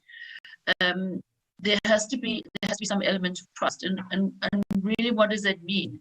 It means that we have solid contracts with all our partners in the supply chain. It means that we have data that can be shared across different elements of our supply chain, and it means that we spend a lot of time on building relationships, so both on the customs side and also on the supply side, so that collaboration becomes and streamlined, and that it's easy to share information across the supply chain. Brilliant. Greta, thank you for highlighting one very important component in your response there, the trust issue. And this is a question that I want to then throw back to Mr. Lovemore, that would you then think that the slow uptake by some, heads of, regional partners that are signatory to this agreement, because everybody along the continent and along the route are developing, and we're all aiming for the same hinterland markets. Do you perhaps think that trust also plays a very important role in cross-representation and, of course, that collaborative approach? Thank you.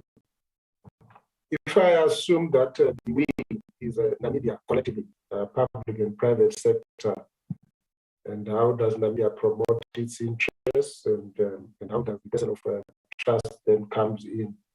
I would want to respond by saying partnership and collaboration are key. And the partnership and collaboration should first begin at home, where the public and the private sector need to collaborate, work together towards the same direction in the implementing vision of vision, which one assumes and believes has been arrived at in a collaborative and consultative process. Assuming that is in place, which I think it is, through Namibia's vision to be the logistics transport hub for the region.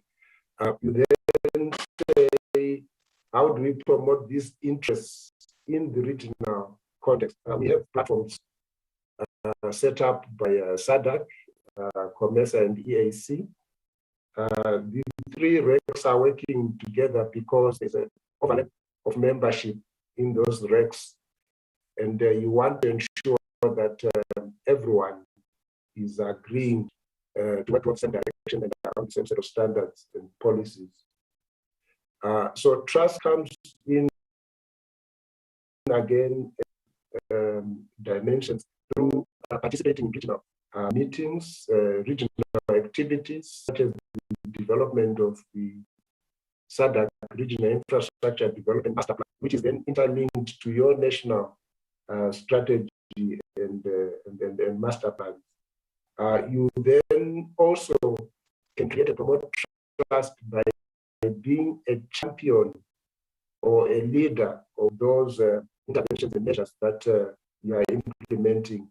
Because when others see you successfully taking leadership and implementing some of the sector reforms that we are talking about in transport and logistics, it creates that trust, it creates that acceptance, and finally, exchange of staff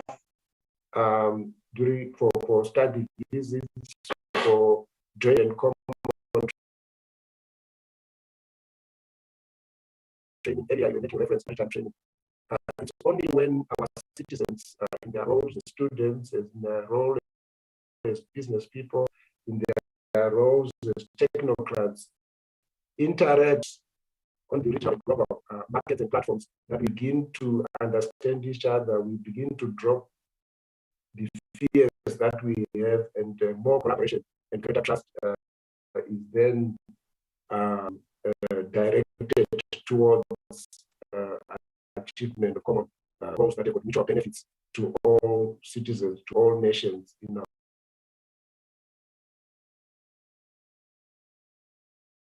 Mr. Lovemore, I know we are fast approaching, of course, the end of our Q&A session, but I would do, of course, I think the listeners out there, including myself, a great injustice if we do not, incorporate some of the narratives that are also now being driven at shareholder level, particularly in Namibia, but I would also like to believe in member states as well, and of course countries are right next to us.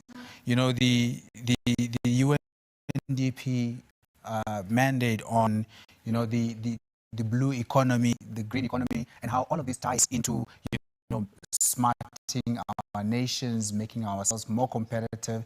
So what's your take, Mr. Lovemore, particularly you, since you've really concluded, and I think your presentation is basically that golden thread to everybody else's presentation.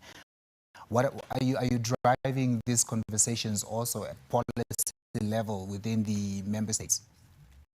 And of course, what's the update thereof? Oh, definitely.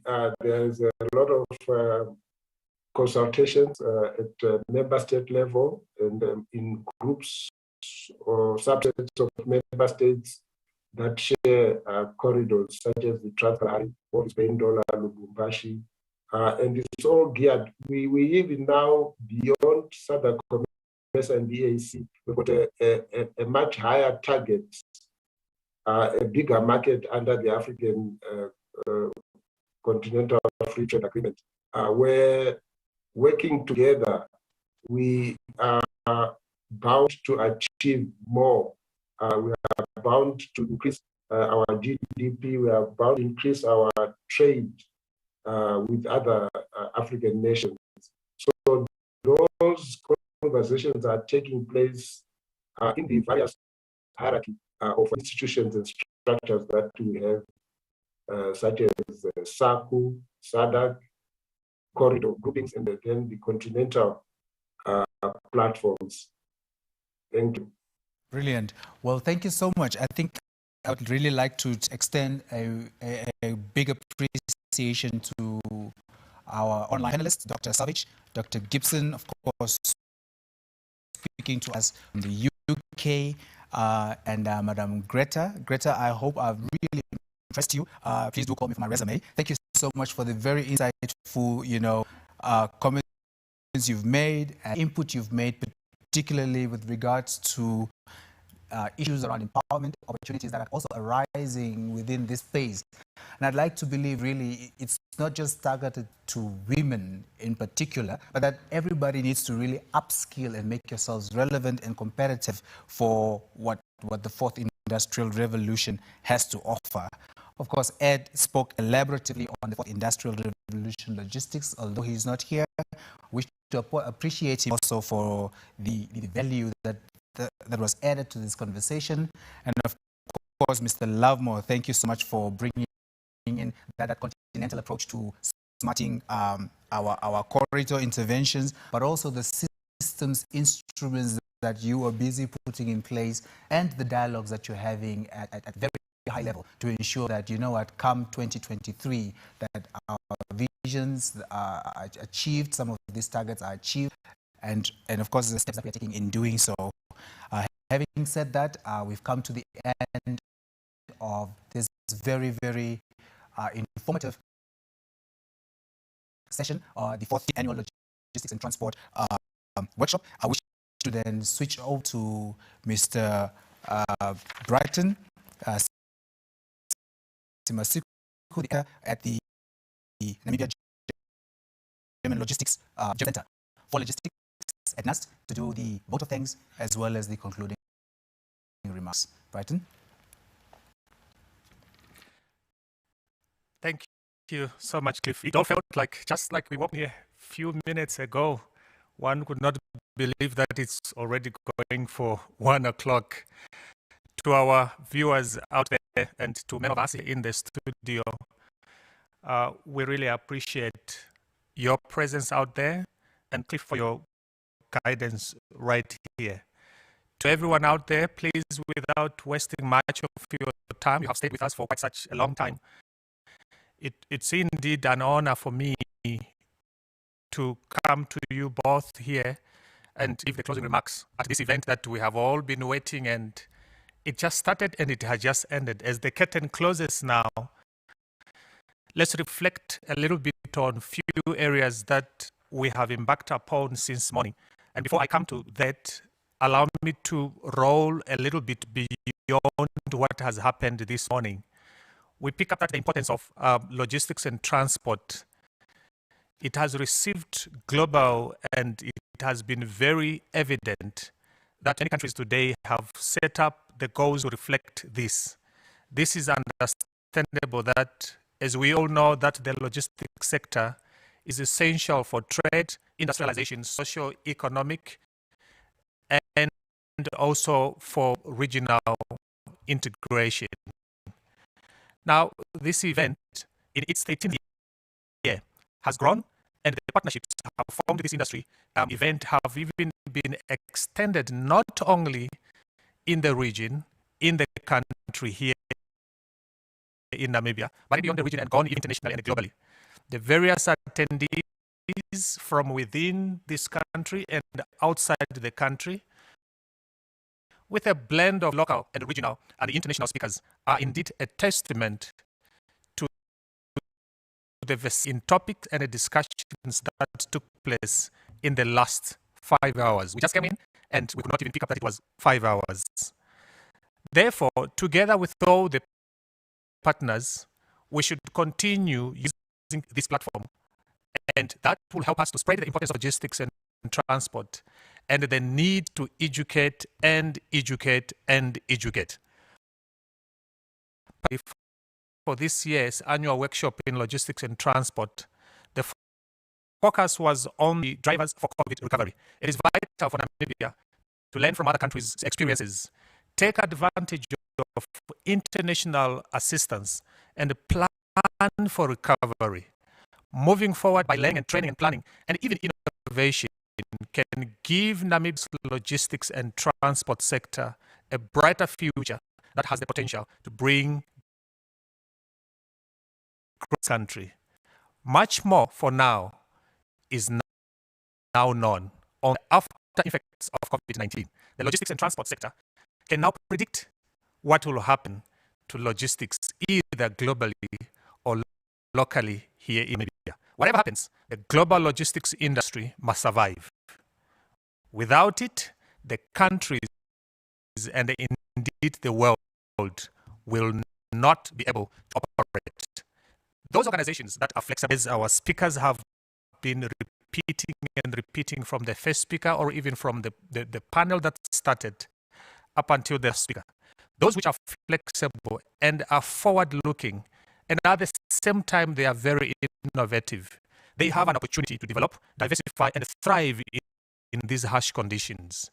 It is sufficient, therefore, to drive. If they can be able to drive, they can be able to cooperate, and they can be able to become creative across the industry here in Namibia, either logistics or any other industry. This will mean they will flourish, and it will help the countries here in SADC and beyond SADC, and particularly ourselves, to achieve our ambitious logistics hub for the SADC region by 2025.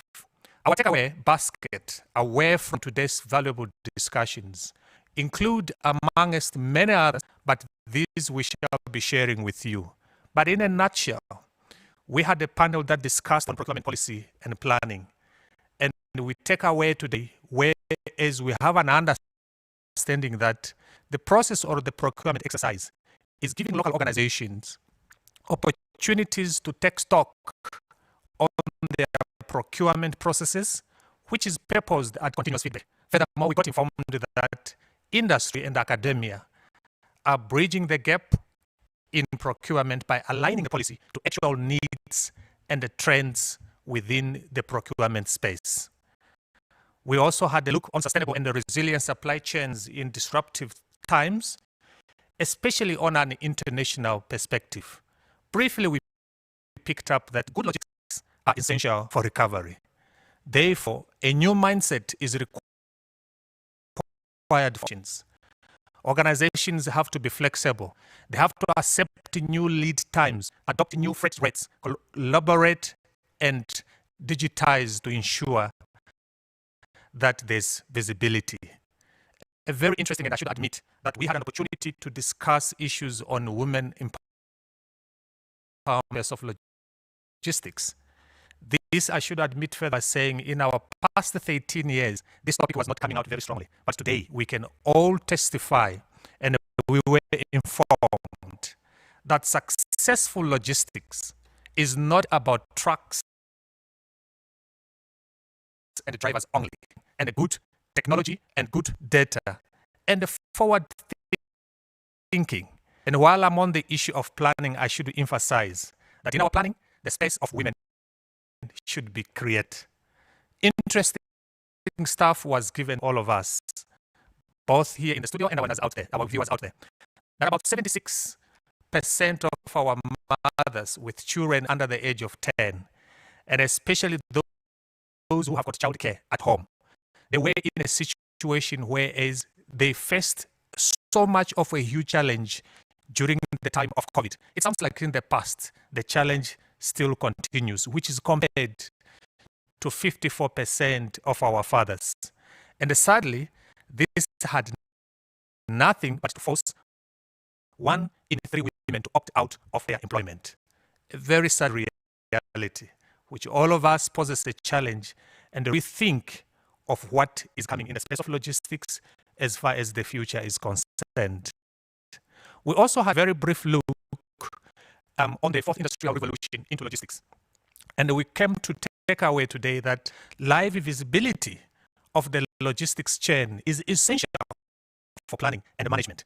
As a result, some organizations have accelerated immensely. Their digitization models have become top models. And a survey by SCMP shows that 42% of organizations have successfully migrated. And that is good news to many of us. And while we may think that the 4th industrial revolution may sound to be so complex, we have all the tools here in Namibia. And these tools become our enablers. Amongst them is the policies that are already existing through the support that we get from government. And then the master plan for development and the international logistics hub for SADC country Namibia. And the smart corridors that are already there. All what we need to do, we need to become even more smarter and make them lead even further than the landlocked countries. And therefore, challenges, we picked up that they still exist within the smart corridor interventions, such as there are so many multiple unharmonized procedures which still exist. However, the takeaway is that Namibia has made improvements, 72% in compliance and alignment with the tripartite road transport harmonized laws, regulation and systems and standards have been achieved. And several other factors have been cited as positive and going forward. Our viewers and all of us here in the studio, without your support, we could not have come this far for about 13 years hosting this event. Particularly, allow me to pick on government, the Minister of Finance, our Honorable Ipho Muchimi. We extend our sincere appreciation to you and the Ministry for continuous support towards the development of the logistics and transport sector, particularly the procurement exercises in this country. I extend a similar appreciation to our Honorable Minister of Works and Transport, Honorable John Mutora. Your willingness from time to time to support forums of engagements like the ones that we have today. I want to the dedication within the ministry in ensuring a holistic understanding of the sector and integrated implementation for the future. Our colleagues from the Valley, under the leadership of Mr. Shivikwa, your presence and support over the years to the logistics development are valued by the country and beyond. And we trust that this partnership will continue far into the future. To all panel members and speakers who graced us with your knowledge and experience, thank you for sharing information with us to grasp and understand our road to recovery. This forum would not be possible without the support from sponsors such as GIZ and the DAAD. We thank you for all that you have been working with us on this long road. And today, once again, we bow down to you and say thank you. A host of our future leaders who have been doing their working learning in different organizations such as here at NAST and at the group, is guided by our amazing staff members from NAST and from the WBCG, particularly Professor Efigenia Semente and Ms. Cindy Liu. We deeply appreciate you and look forward to treat you perhaps well-deserved lunch, but no supper, only lunch. We don't want to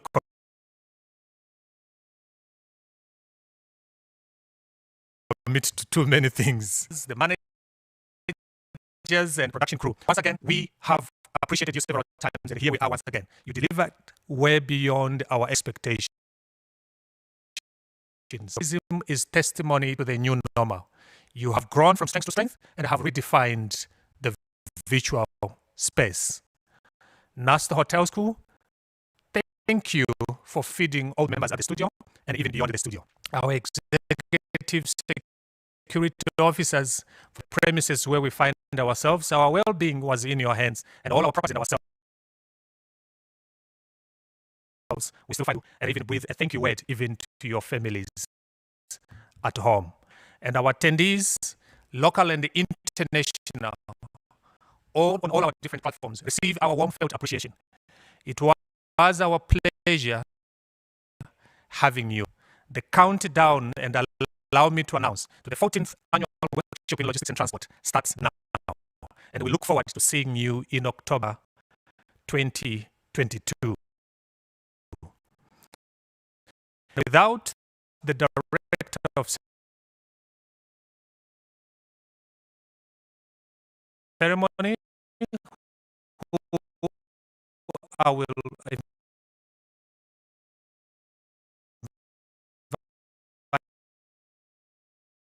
invite now to come to the podium this morning, and we have come to an end. And as we close now, allow me to give of appreciation that has been procured. Proceed and please display it as our warm, as you have done for us, is something that we could not have. Great. So this is a token of appreciation that, if I may hold it this way, it shows an African map that has been engraved, even your role and title has been engraved on there, reading Annual Logistics and Transport Workshop Moderator for 2021. There's not any other out there. You are the only one. So if found, it only belongs to you. Thank you. And inside, branded procedurally and procedurally, is a host of all the stuff that you can take home to your family and also at work. Really appreciate you. Thank you. Thank you so much.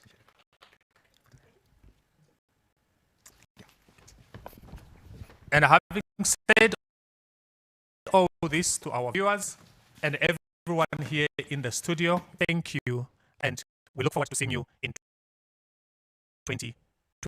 Thank you.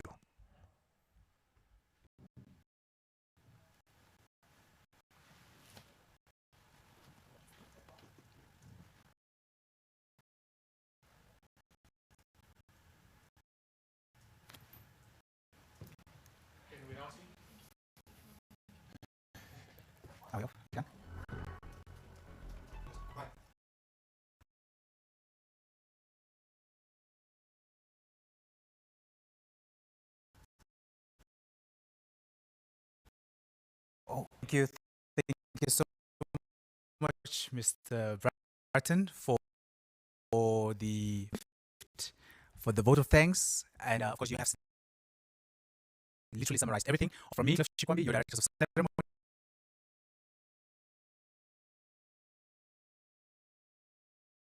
and of course the moderator for this event. Thank you so much, speakers, nationally, internationally, all of the